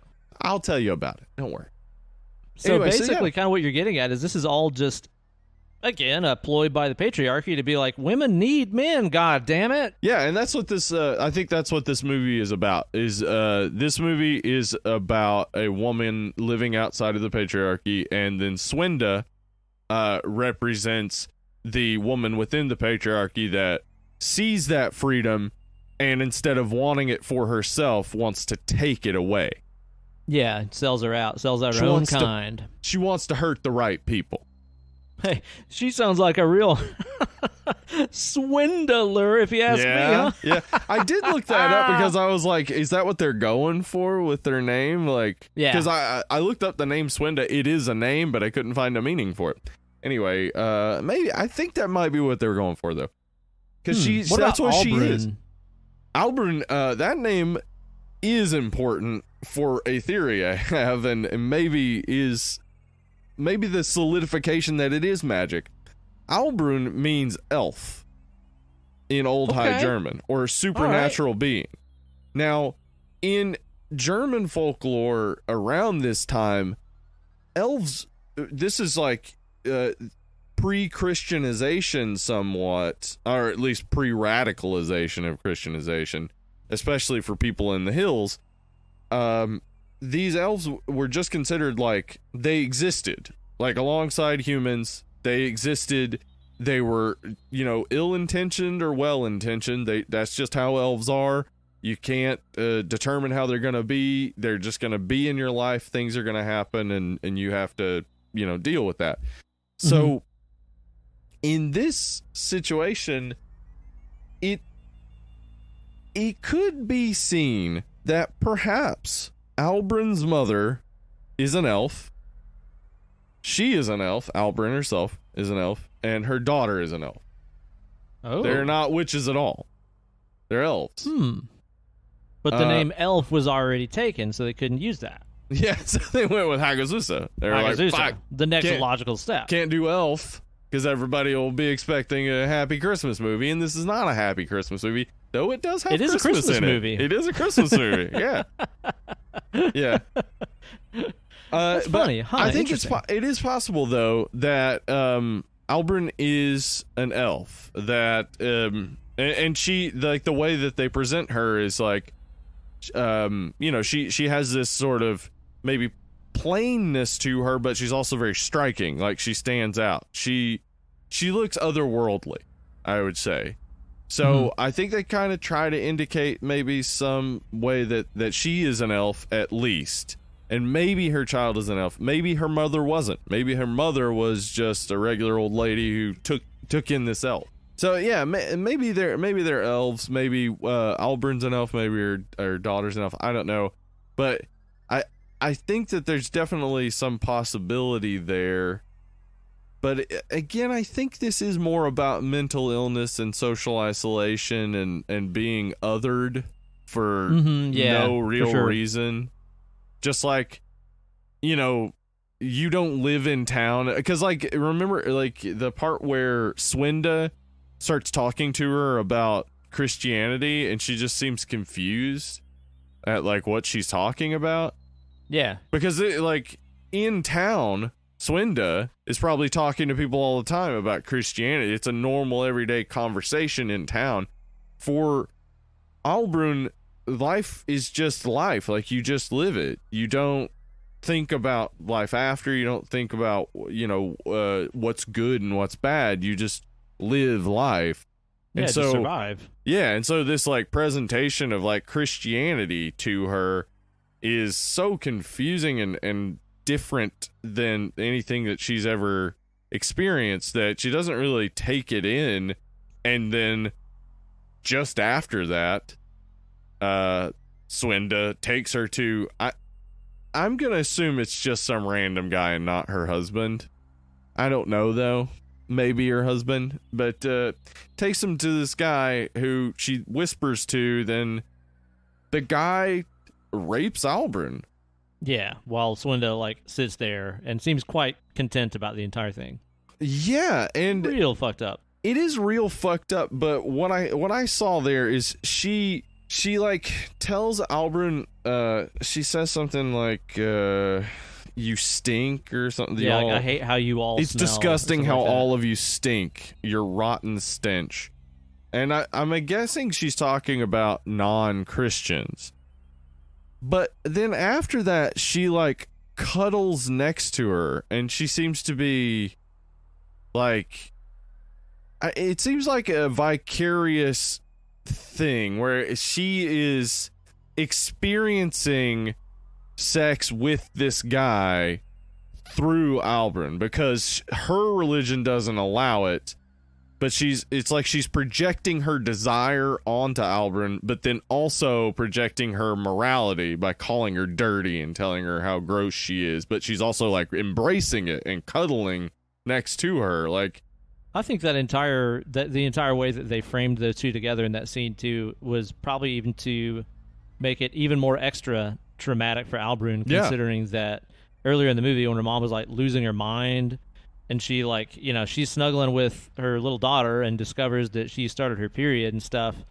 That was, a very fucked up scene, obviously. Yeah, very fucked up scene. Because her mother is she's got this extreme fever and she's losing her mind. Yeah.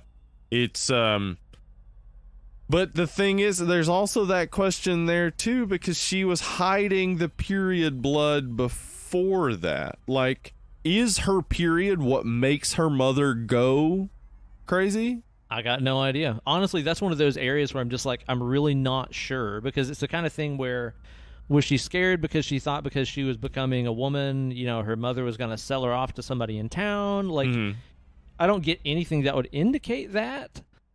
I don't know. I don't really know, because considering they seem to be so, you know, attuned with nature, and they were just two women living together and stuff, like, it seems like that wouldn't have been a big deal. But also, what the fuck do I know? I'm a fucking guy that has never gone through that, so what do I know? I would say any period shaming is probably pretty directly connected to the patriarchy. I can't imagine before men came along and said, ew, gross, that women were like, ew, gross. Oh, also I'm doing it. Right.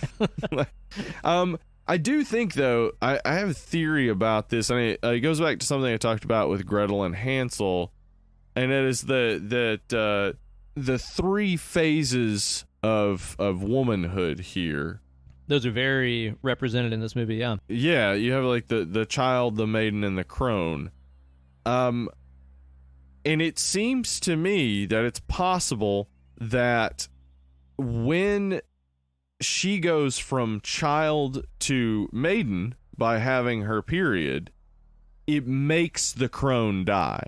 Oh, there can be only one, Highlander style. Yeah. And it seems as though in the end, when she's having that trip, I don't know that anything happens, any of the things that we see actually happen after she eats the mushrooms. I'm pretty positive it is her trip. That's her hallucination.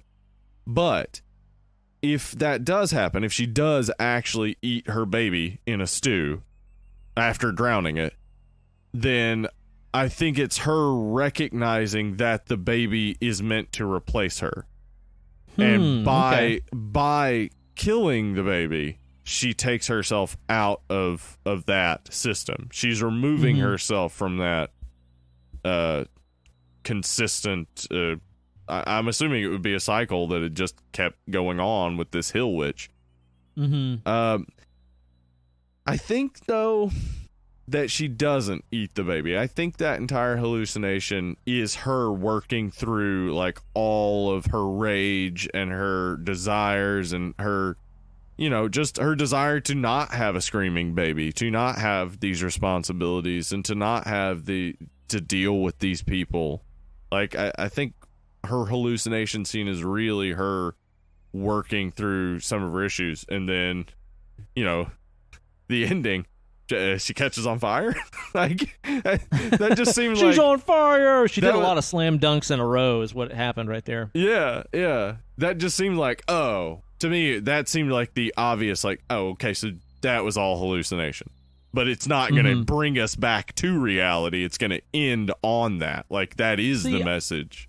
I don't know, because, like, to me, what I got out of, you know, all the crazy shit that happens there towards the end of the movie is the way that, you know, the reason why she became what they would recognize as a formidable evil witch that does evil, terrible things is because, the people from the church and the patriarchy made her into that. Like, they made her into the things that they feared. It's like, well, yeah, of course you fucking cursed your village and, you know, actually poisoned your water source and killed all you guys. Y'all fucking raped her. Like, you acted like you were a friend and you raped her. So of course you got revenge. And then killed her goats. Like, the thing is, like, and that's the thing too. It's like, of course she went fucking foraging for mushrooms and ended up accidentally tripping balls, and then, you know, I guess you could say being resourceful, ate her baby. You took away her entire food source. You fucking morons. So it's like anything evil that they were perceiving that witches were doing, it's like, well, yeah, you guys made them that way, you know?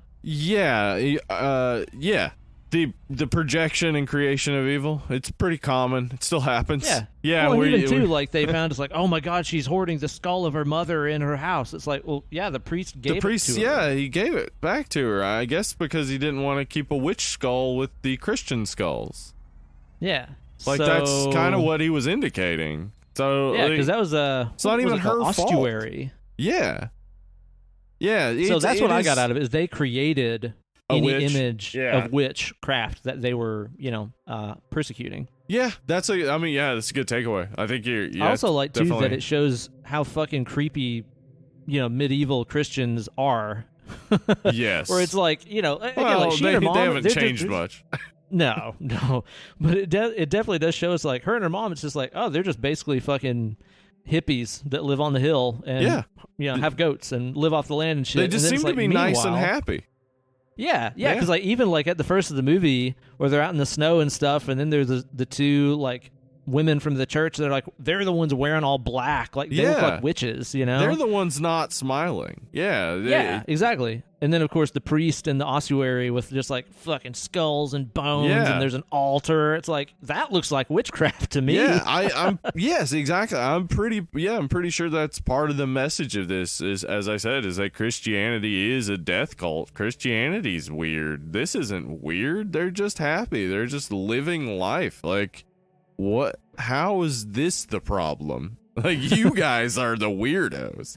Yeah, I saw like a meme or something floating around the other day that was like, hey, I know that, Christianity persecuted witchcraft and stuff for so long, but you guys are the ones that like have a big celebration after the first equinox and celebrate a man who rose from the dead and you eat his blood and flesh. Mm-hmm. It's like, that's pretty spooky. Yeah, that's spooky as shit, honestly. Yeah, that's, people... Christianity is an issue that the more you look into it, the more you hate it. Like it really hasn't. Like people think that it's a source of morality, but people were moral before Christianity, and people are moral without Christianity. Its primary result has been mass death. Mm-hmm. And people accepting death more as a consequence of just whatever. Like, oh, well, he, didn't live a good life, so it's fine that he died in a horrific fashion or whatever. Like, I don't know, man. I think this movie is getting at it. I think it's really trying to point at it. It's trying to say, like, Christianity's the disease. Christianity's the thing that needs to be purged. Well, the thing that created the alleged problem. Yeah. The creators of the problem also came up with the solution. That sounds like capitalism again. Yeah, again, yeah. Hey guys, your towns are full of witches, but we got the cure. We got the solution, and it's available for 4 easy payments. Yeah. Swinda does a lot of chomping down on apples and stuff and offering apples to Swinda, which Swinda never... Or, I'm sorry, not Swinda, Albrun. Albrun never takes, yeah. Yeah, she never takes. You even see, like, later on in the movie, when she spots that rat, the apple is, like, on the floor. Like, she's not tasted the forbidden fruit. Yeah. And yet, Swinda, the supposedly do-good Christian, is the one that's chomping down on that apple. Oh, yeah. Because she needs good and evil. She needs good and evil in her life so that she can be good and everybody who's not her can be evil. That's what Christianity rests on. It really needs that and desire. Many religions, we won't pick just on Christianity. Oh, yeah, they all suck. That's what so many religions rest on, is that making an individual feel like they are better than everyone else. Because they've accepted it's exactly what you do in any cult. Make people feel special and different and better. Yeah. So you need the knowledge of good and evil. I mean, you could look at that Adam and Eve story as almost an admission in the Bible that, hey, we're creating this for you. We're giving you your morality and saying it's God's. Here, Yow. Take it. And this movie is making that message pretty clear. Like, she is innocent. She is not partaking of this fruit. She doesn't know what the fuck they're on about. She is just living. She's trying to live her life. She's alone. She's sad, but she's not evil. She's done nothing wrong. Right. Yeah. Frankly, I kind of thought that you would end up being a little bit more offended by a lot of the themes in this movie, because I think it carries a very a very strong anti-keto message, Steve. Okay, let's hear it. I mean, think about it. Think about it. The whole movie, all she's doing, she's eating like keto-friendly stuff. She's making cheese, right? Yeah, you're right. You ever see her make bread or ingest any carbs or anything good? She's just she's down with the cheese. She seems goat's milk. That's it for her. Yeah, exactly. Definitely no carbs. Probably gluten-free too. You know? Yeah, she's like, that apple's got like 40 carbs in it, bro. I'm not eating that. She's not eating that, dude. And then even like there towards the end of the movie, she's so fucking hungry that she's like, I guess I'll eat these mushrooms. What's in the forest that's low carb that I can have?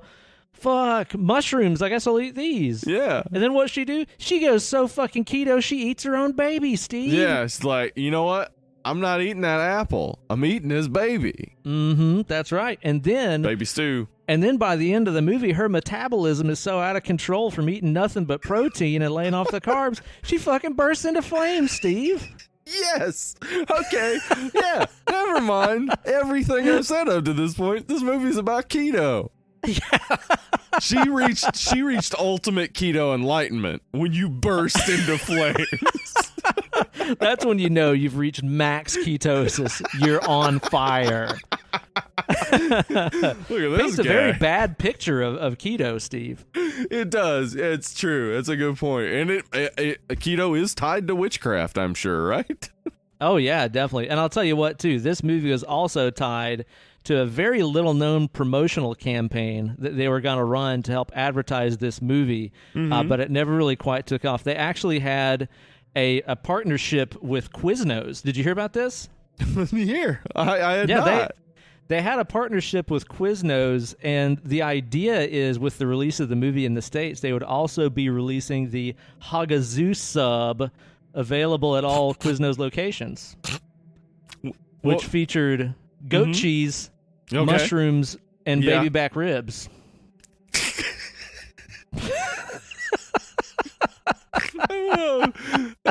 I was like, how is he gonna get the baby in there? And you got it. You got it. I got it. Nailed it. Yeah. The That sounds Hagazussa great. sub, Steve. I want a Hagazussa sub. That sounds like, by the way, we should make that for a video somehow. Yeah. I will admit, when we were watching the movie the first time, Kate and I were watching this movie, and it got there to the end where she's kind of gnawing on that carcass a little bit right there. Yeah, she was going for it. And I did turn my head to my wife and start singing, I want my baby back, baby back, baby back. And she was like, that is incredibly insensitive. I remember. But if you dubbed that scene with the the song, come on. Yeah, I sent you a gif of Fat Bastard whenever it started happening when I was watching it. Get in my belly.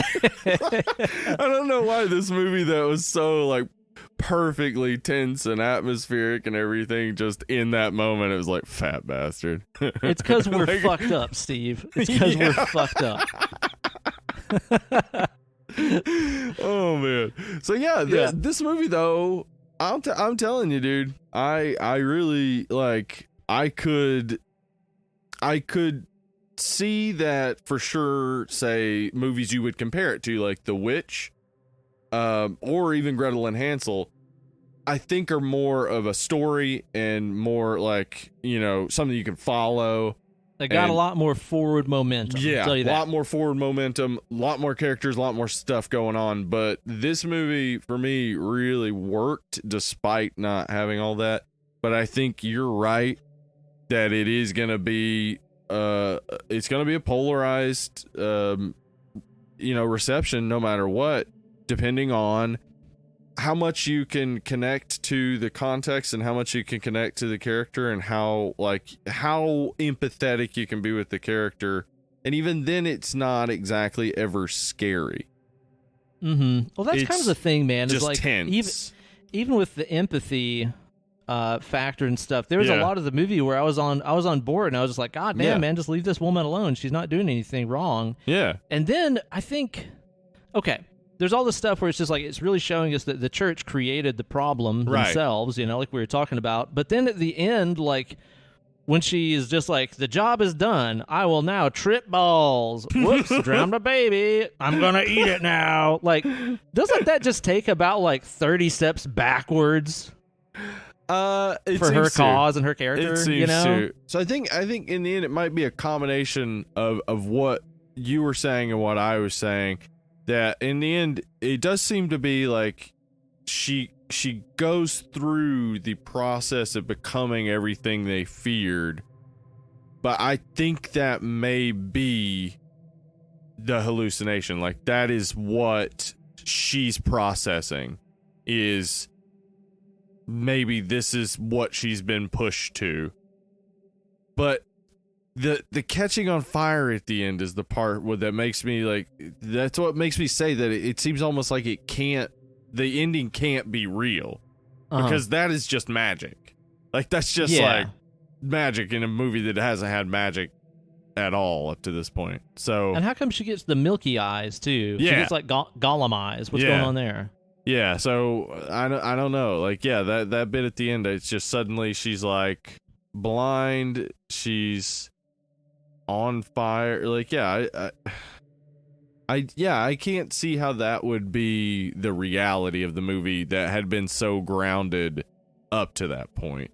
But I think you're right that is what she's going through, is everything that a witch is supposed to be. She experiences that. And those are her realities, as you said. Like, she is at a point now where they've killed her goats. She's probably, going to be starving and probably going to have to eat her baby. That's something that's on her mind. That's the stress, the anxiety in the trip that she's going through. Yeah, and maybe, too, the fact of the matter is she just kind of saw, like, this is how they treated my mother. This is how they treated me. Yeah. This is how they're going to treat my little girl. Yeah. Let's just fucking, pull that ejector seat lever. Get the fuck out of here. Yeah, it's possible. That is very possible. It's brutal. Very brutal. It is. I mean, those mushrooms looked like just regular hallucinogenic mushrooms, but they could have been. She could have been taking a mushroom specifically that would kill her. Like, that could be the final trip, is she's taken this mushroom that she's both hallucinating and dying. Boy, that scene where she like walks into that pond is really, really, it's wild, very grim and like very trippy. It's pretty neat, actually. It looks great, yeah.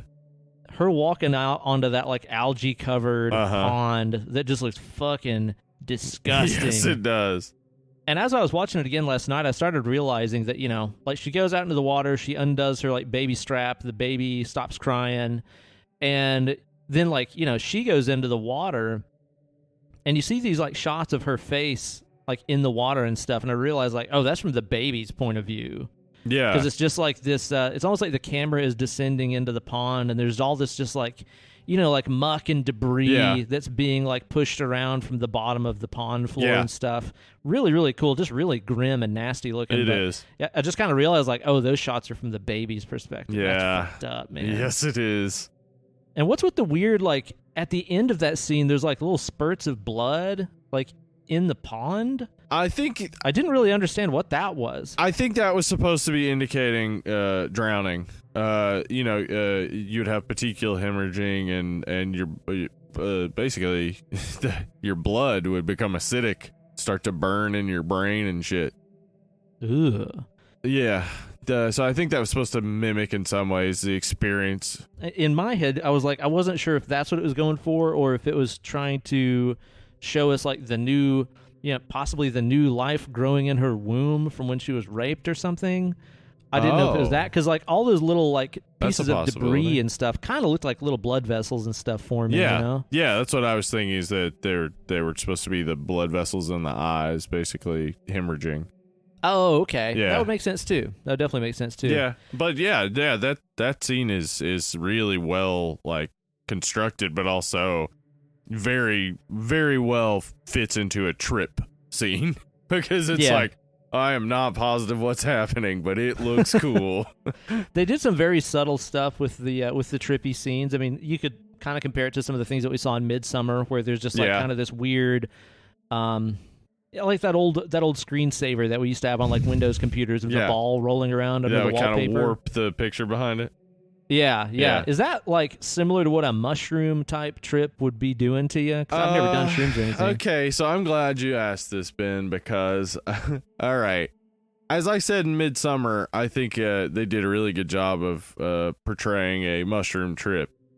I do not think that the first bit that they show of her laying back and the way that the trees are distorted and stuff, that actually reminded me more of an acid trip, Ben, where things are more geometric.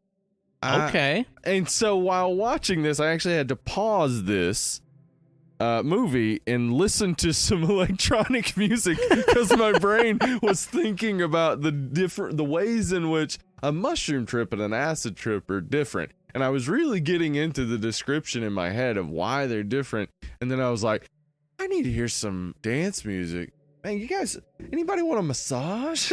like suddenly was back in rave days. Don't know why. I like to imagine like your wife came back from work and you were like, you know, down there and you had like glow sticks out and you were all alone and you like spray painted the walls black. Want me to blow you up? It'd be awesome. You're listening to like Day Sandstorm. Uh-huh. Actually, probably just the Mortal Kombat soundtrack. Let's be honest. I mean, you could have just put on some Mbop or whoever did the soundtrack for this. Isn't that what they're called? It's like it was something like that. Electronic artist. It's like MMMMD or something like that. Yeah, but I'm pretty sure it was Mbop. Great though. They did an awesome score for this film. I think it fits really well. I found it very repetitive. Oh, yeah? I found it very repetitive. There's just so much of that. That's a good point. Yeah, that was a lot kind of it. Like, it had this cool, you know, I get it. It was almost like a fucking Sun O album where it's like this grim, primitive, droney, repetitive. That's the point. Yeah. Kind of thing. And honestly, like, this movie to me was almost like doom metal, the movie. You know, it's just like, oh, this doom metal record's sick. It starts with like 20 minutes of droning feedback. You know, absolutely. That's kind of this movie in a lot of ways. I felt like this movie thought that it was kind of doing, in a lot of ways, some of the things that we saw in Mandy, where Mandy is this like fucked up, like psychedelic black metal trip movie where things are weird as shit and there's all this droning music and a lot of it's in slow motion and there's weird psychedelic visuals and stuff. I kind of felt like this movie was trying to do some of that, but it didn't really do it for me. But then again, neither does doom metal, so I don't know. Well, I mean, they couldn't be trying to do Mandy because it was before Mandy. Don't you argue with me, Steve. You're the one that said it first. Did I? You did. You said it first. Oh, okay. Just like you said. I've been gaslit. That's my plan. I don't know, man. I honestly can't even see the criticism on some of it. I think for me it just hits in so many ways that it really just fit right for me. But I do get it. I get that it's a very niche movie. It's if you like witches, you might be interested. if you like a very slow movie that you're not exactly sure what's happening, sometimes this is for you. But yeah, it's not, man, it's not gonna. I would be surprised to run into anyone who said it was their favorite movie, but I'd also love to meet that person. If you like seeing women that live on the hills and eat their babies, you might be a witch neck. A witch neck? So, I mean, I've talked to you about it a little bit. I've not really out and out said it on the show yet. I did not love this movie. Yeah, I went into it with very, very, very high hopes. Kate was super excited to watch it too. We are like, fuck yeah, let's watch this movie. And the kind of thing that we did catch ourselves several times, like pausing the movie to be like, how much time has passed? Has just 10 minutes? That's it?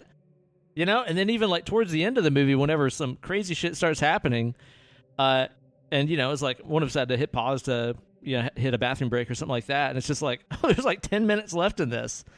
what? How is this going to wrap up? You know? This, in a lot of ways, reminded me of whenever you had like a class assignment and it's like, oh, you got to write like a 4-page paper.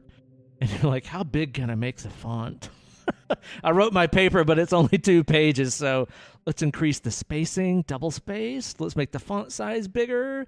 Add in some more therefores and ellipses. Let's just stretch it. I don't know. I mean, you got to understand that criticism is not unfounded, right? Like, it's definitely a very, very slow movie. It's slow. I don't think that it's dragging itself out at all. I mean, it's I don't interesting think there's because it's only an hour and a half. Like, it's not a long movie. That's what I was gonna say. It doesn't, like, a whole bunch of stuff happens in the movie. So yeah, that's what I'm saying is I get that it's like the movie takes its time and not a lot of like dialogue happens, but a whole bunch of stuff is happening constantly. Mm-hmm. But it's also, but there's a lot of filler.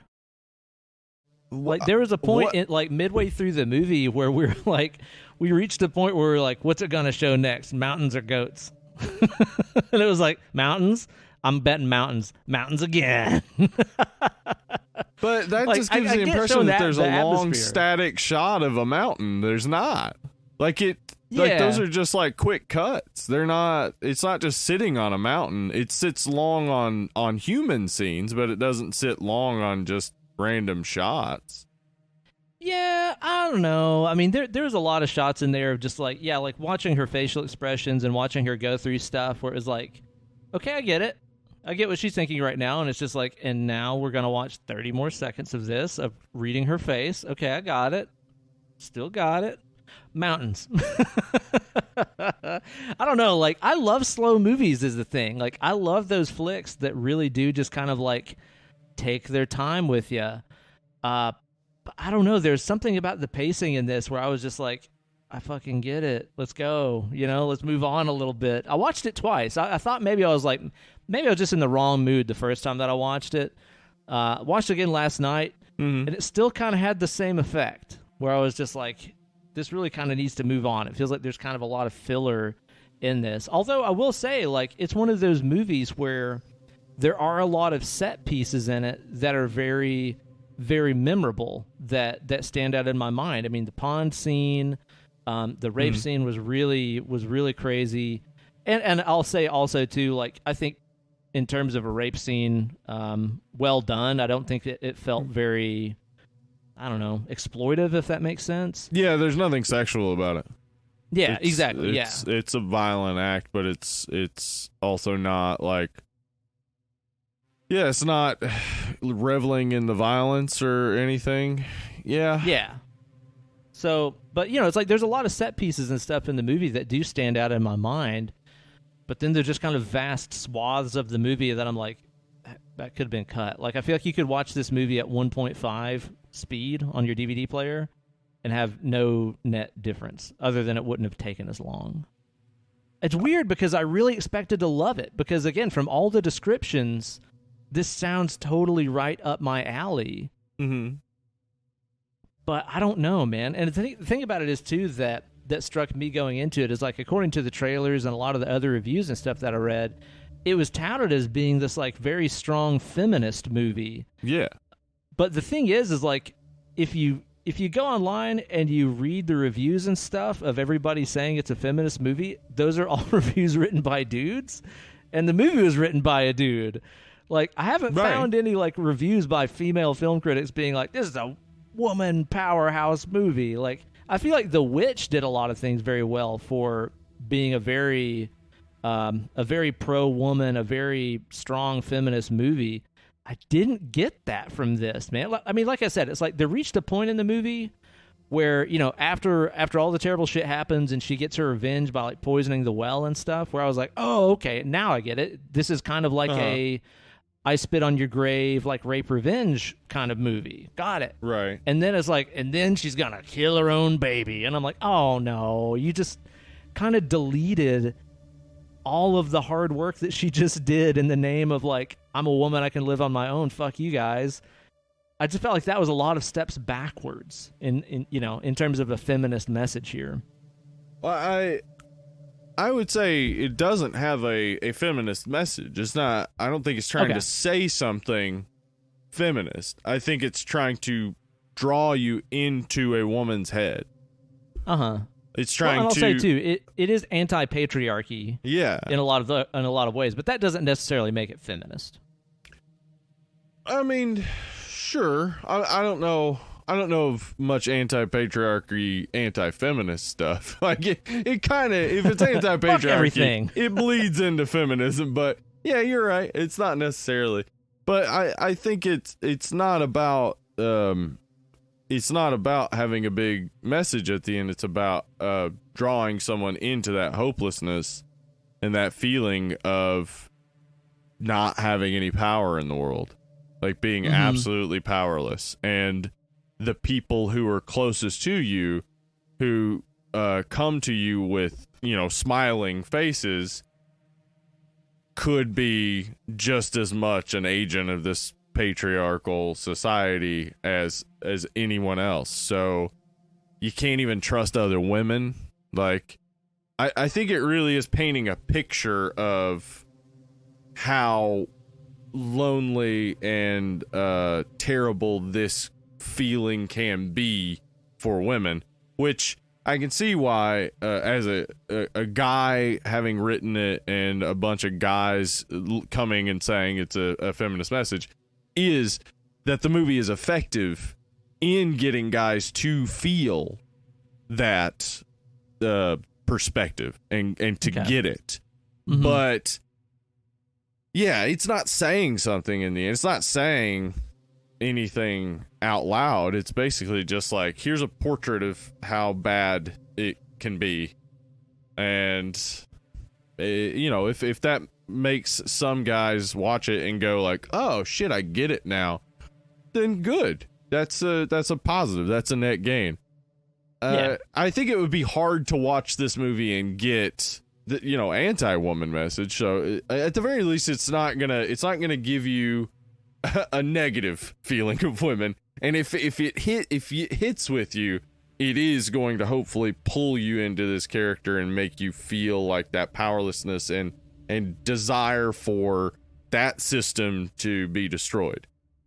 Man, I watched that Hagazussa movie, and I'll tell you what, that Al Brune, she's about as left-wing, fem-Nazi as they get. She believes in super, super late-term abortions. Yeah. I'm talking, her baby was already old, and she terminated that pregnancy. Just got ate it rid up. of that baby, just eat it up. Yeah. They're all about stem cells and stuff, using up them baby parts. She's a left-winger. I think that I think that maybe the people in her town would have thought that. And honestly, like the message, the thing that I got from this movie that really I found most effective and most important is how little things have changed. Like the increase in technology and extreme expansion in human development is just, people haven't changed. I mean, we're living with the idiots who did the witch trials still. Like, those people had kids and they're just as stupid. They've never gotten any smarter and they never will. Well, and it's the kind of thing, too, where if you put this movie and the story that it's telling into perspective, it's like, if this took place in modern society, then I think at the end of the movie, rather than poisoning the well and then... God, this is about to get really dark. Sorry, y'all. Rather than poisoning the well and then killing her baby and self-immolating or whatever happens at the end of the movie, it's like, if this is in modern times, she would probably go like shoot up a school and then kill herself. You know what I'm saying? It's like, it's a story about an outcast that got treated like shit, and you're like, why did that person do such a crazy thing? And you look at it and you're like, well, look what society did to that person. Well, although again, I'll put a big old asterisk there.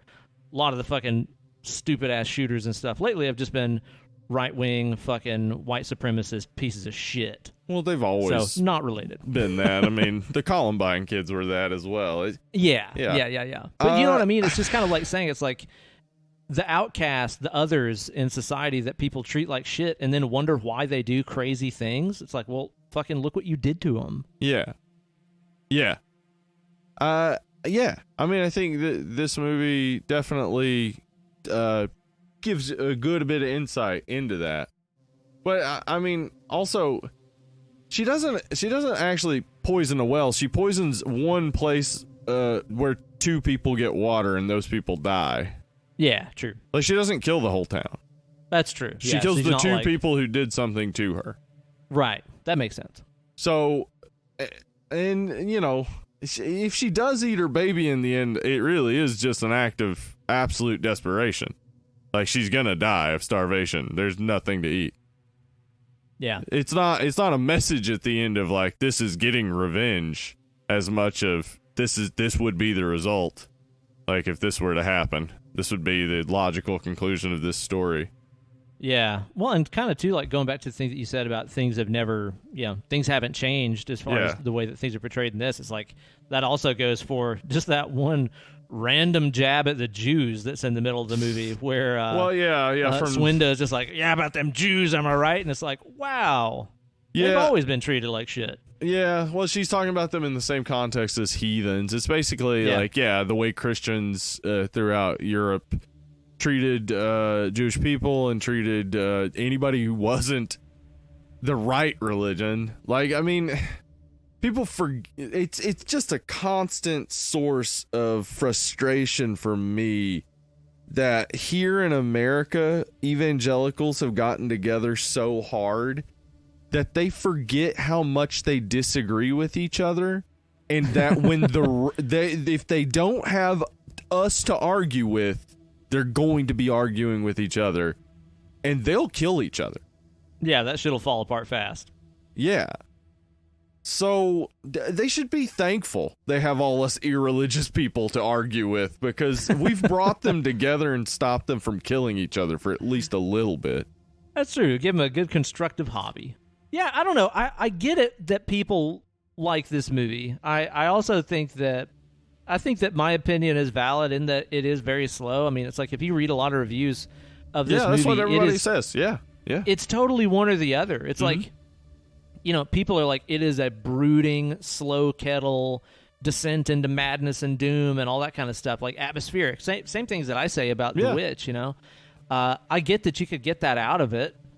I do like that it's succinct. I like the story that it tells about, like, there were no witches. They were just women trying to live on their own that the church treated like shit because they didn't want them living on their own. I like that it does that, and it's not in, like, a super over-the-top way. Like, let's say, for example, like in Sleepy Hollow, right? Right. Where you've got, like, the priest, throwing the woman in the Iron Maiden and shit like this. Like, it's not as overt as that. It's played a lot more subtly. But I do think that it's pretty boring. But there's things about it that I like, Yeah, I think perhaps the reality of witchcraft was pretty boring, honestly. Like, because it was just people living on the hills trying to fucking survive and have something to eat. Yeah. I think sometimes maybe you take on a story to tell, and there's no way that it doesn't embrace the boring. Like, if you're just going to say, like, I am going to tell this story in this context, for some people, it's going to be boring. They're just not going to be interested.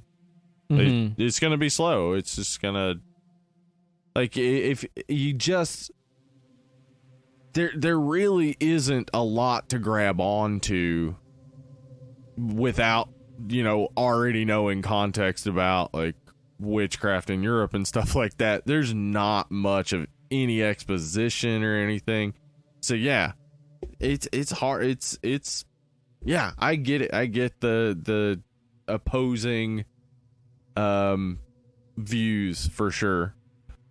I wish that everybody got the joy that I got out of watching this movie, because it was so far up my alley that it was like, I'm pretty sure Batman's parents were killed here. Yeah, I know what you mean. Again, I get what you dig about it. I wish that I dug it as much as you do, because, like, I feel like, with movies like The Witch, it's like I feel like I'm really chasing a dragon, where it's like I want to feel that fucking freaked out. I want to feel that crushed by the environment and that freaked out at the end of that movie. I want to feel that feeling again. So on the rare chances that I get to see a movie like Hereditary or something that really deeply bothers me, it's such a magical experience. So, maybe I went into this with my expectations too high. I don't know. Maybe. Maybe. But it's thematically similar to some other films, but I think they're just so different in execution that despite the fact that there's so many similarities, like if you like The Witch, it doesn't mean you're gonna like this movie. No, not at all. Yeah, but, don't have that impression going into it. Yeah, but it also remember that it's not a witch ripoff or anything. This is like great minds thinking alike in like separate continents around the same time. That's it's so much like Volcano and Dante's Peak. It's that same situation again. It's pretty much the same and Dante's thing. Peak. Yep. Yeah. Or exactly. Armageddon and Deep Impact. Exactly. You're one or the other. Yeah. You're not both. There's, they share themes, but they're made by greatly different artistic minds. I haven't met many Deep Impact people, but you might be talking to one right now, motherfucker. Are you a Deep Impactor? They're both terrible. Yeah, they're both not very good at all. No? One's got Morgan Freeman as president, though. So that's true, and that's a reality that I think I'd be okay. The other one has Billy Bob Thornton as the head of NASA. So yeah, I don't know.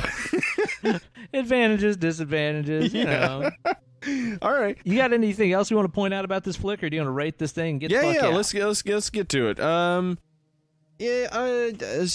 I will just judge it from my perspective, recognizing some people don't like it, but I'm not them people. Though, those criticisms are certainly valid. I am all about setting up a camera basically in the 16th century and being like, what do people do today? I'll watch every second of it. All right. So yeah, I'm cool with being bored, I guess. I really love it though. I love this movie. I love the way it looks. I loved the way Alexandra Quinn played Albrin. She is so good with her face. Just amazing. So expressive without being over the top. Yeah, without being over the top. Really great stuff there. The ending is wild. I even now still I'm not convinced of either way that that's what happened or that's a hallucination. I would say in the end, like it's a little overly ambiguous maybe for me, but it doesn't have much for me to hate. So I will admit there's not a ton of action. There's not a lot going on, but there's also not ever a lot of nothing going on. It's maybe a dangerous territory to try to tread where like you're right on the edge of nothing happening constantly. Totally. Yeah, that's probably the problem there. That it's right on the edge of nothing happening constantly, perhaps. And if you're into this movie from the beginning, you'll be into it throughout. But if it's probably like 15-20 minutes in and you're like, what, has it been 2 hours? It's going to be tough to get through. So yeah. So for me, I'll understand if somebody's score is much lower, but for me, I think this, I would love to see anything Lucas Feigelfeld does in the future. I think this is probably like an 8 for me. Wow, right on, man. Yeah, I get it. Again, I totally get it, man. And this is a movie that I should be going nuts about. Like, usually these are the kind of flicks that I'm on here, and I'm like, oh my God, have you seen this fucking movie? It's so brooding and dark. Like, this is right up my alley. But it just kind of reminded me that so many times on the show, we've done movies that are like, 2 hours and 20 minutes, and we're like, it could have been an hour and a half. Right. There's a lot of horror movies that do get bloated, that this story could be told in a less amount of time. This movie is barely an hour and a half. Yeah. And I'm like, could have been 45 minutes. Could have been like a Black Mirror episode length to me. And I don't think that the net result at the end would have been any different. I don't think I would feel less of a sense of, foreboding and doom and dread and all that kind of stuff. I think all the atmosphere could have been there with even less time, honestly. But again, I do like a lot of the things that it's saying about witches and the church and stuff like that. I think all that is very interesting, and there's some beautiful shots in here. I didn't like it, but it also doesn't make me write this director off. I think that him and, I don't know, was he the DOP on this, or did he have a different DOP cinematographer?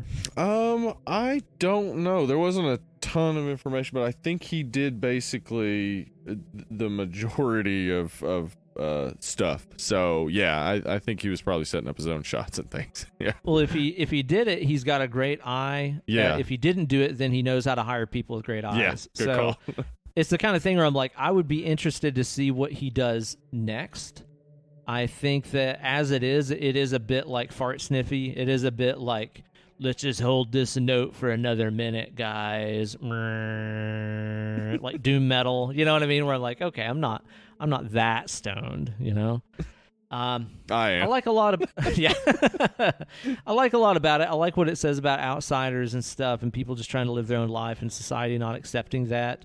I think that that's all very good, and like you said, all the acting, physical and nonverbal and stuff, I thought was very good and very well done. I was just bored. Like, honestly, like at the end of the day, that's my biggest complaint. Even the ambiguity and stuff at the end, I'm like, cool, man. She fucking became the thing that they wanted her to be. They forced her to become this baby-killing fucking monster woman. They made her into it. I get it. I'm okay with some ambiguities and stuff, but being bored is just one of those things that I'm like, well, if I'm bored, I'm kind of checked out, you know? Mm-hmm. So for me, this is one of those ones that I don't plan on watching again anytime soon, like at all. I'm trying to find a context where I would watch it again and want to be that, again, I keep saying it, bored. Lot lower for me, man. I'm going to say, seriously, like 3.5. The cinematographer pretty was... low kick in the shins. Cinematographer was Mariel Bacchero. Okay. Well, whoever that person is, they do a real good job. Kick ass, yeah. Real good job. So, yeah, I'm a lot lower than you on this, and usually we see pretty eye-to-eye on flicks, but sometimes it's fun whenever we don't. Agree to disagree.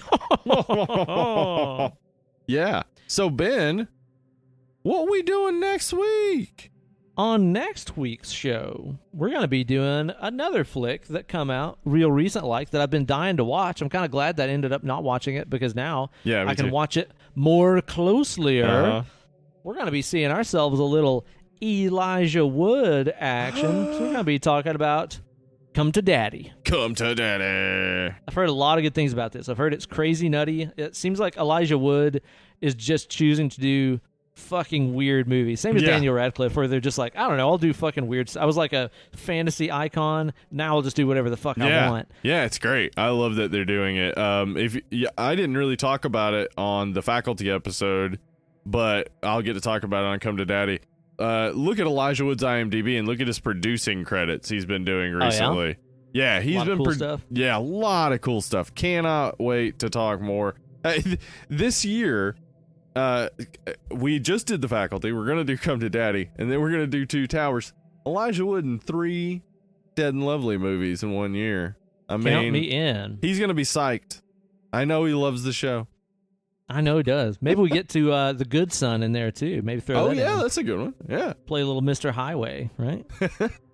Yeah, that'll be a fun one. I look forward to checking it out. I've heard a lot of good stuff about it. And in the meantime, if you guys have enjoyed the show, please be sure to go on Apple Podcasts or wherever you listen to podcasts, rate and review the show. Helps us out a ton. Also, if you want to help us out a ton and gain some direction on where the show be going, they can join us up on the old Patreon and show some support. Hell yeah, they can. You can go to patreon.com/deadandlovely. Go over there. You become a patron at any level. You get the free Patreon exclusive podcast episodes. You're selling it. You're selling it. Keep going. I'm selling it. Okay. And then you get the free episodes and you listen to those. But if you become a $5 patron, you can decide which movies we cover. You get to submit a movie and we do a random drawing. Most recently, we drew The Faculty, which we just mentioned, that Tim Stone submitted. We got so many good movies in the bowl over here. So head on over patreon.com/deadandlovely. toss your submission in. Maybe it gets randomly picked this month. That's right. And then you'll be a happy one. You'll be glad you did it, y'all. So, yeah, please be sure to support the show on Patreon. Well, Steve, it's been another fun chin wag about old horror flick right there. It's good to talk about that one with you. And I look forward to getting together again in about a week and digging deep into Come to Daddy. So you guys be sure to tune in then. Hope everybody out there is staying healthy, wealthy, wise. Wash your fucking hands. And your ass. Yeah, and wear a goddamn mask. The sooner you do, seriously. Just put it on. I'm not saying like while you're in your car or when you're at home or what the fuck ever. I'm just saying whenever you go out to the fucking grocery store or to a restaurant or whatever, just fucking do it. The sooner that you do, the sooner we can get back to regular life. Look at New Zealand. They're having so much fun over there. The majority of the world. Yeah. What are they doing that's different than us? Oh, yeah. The easiest fucking thing in the world. So, please, pretty please, the sugar on top. Wear a fucking mask. Yes. And tune in next week for another installment of Dead and Lovely. I've been Uncle Ben. And I'm Hollywood Steve. And we're Dead and Lovely. Catch y'all later. Bye. Bye.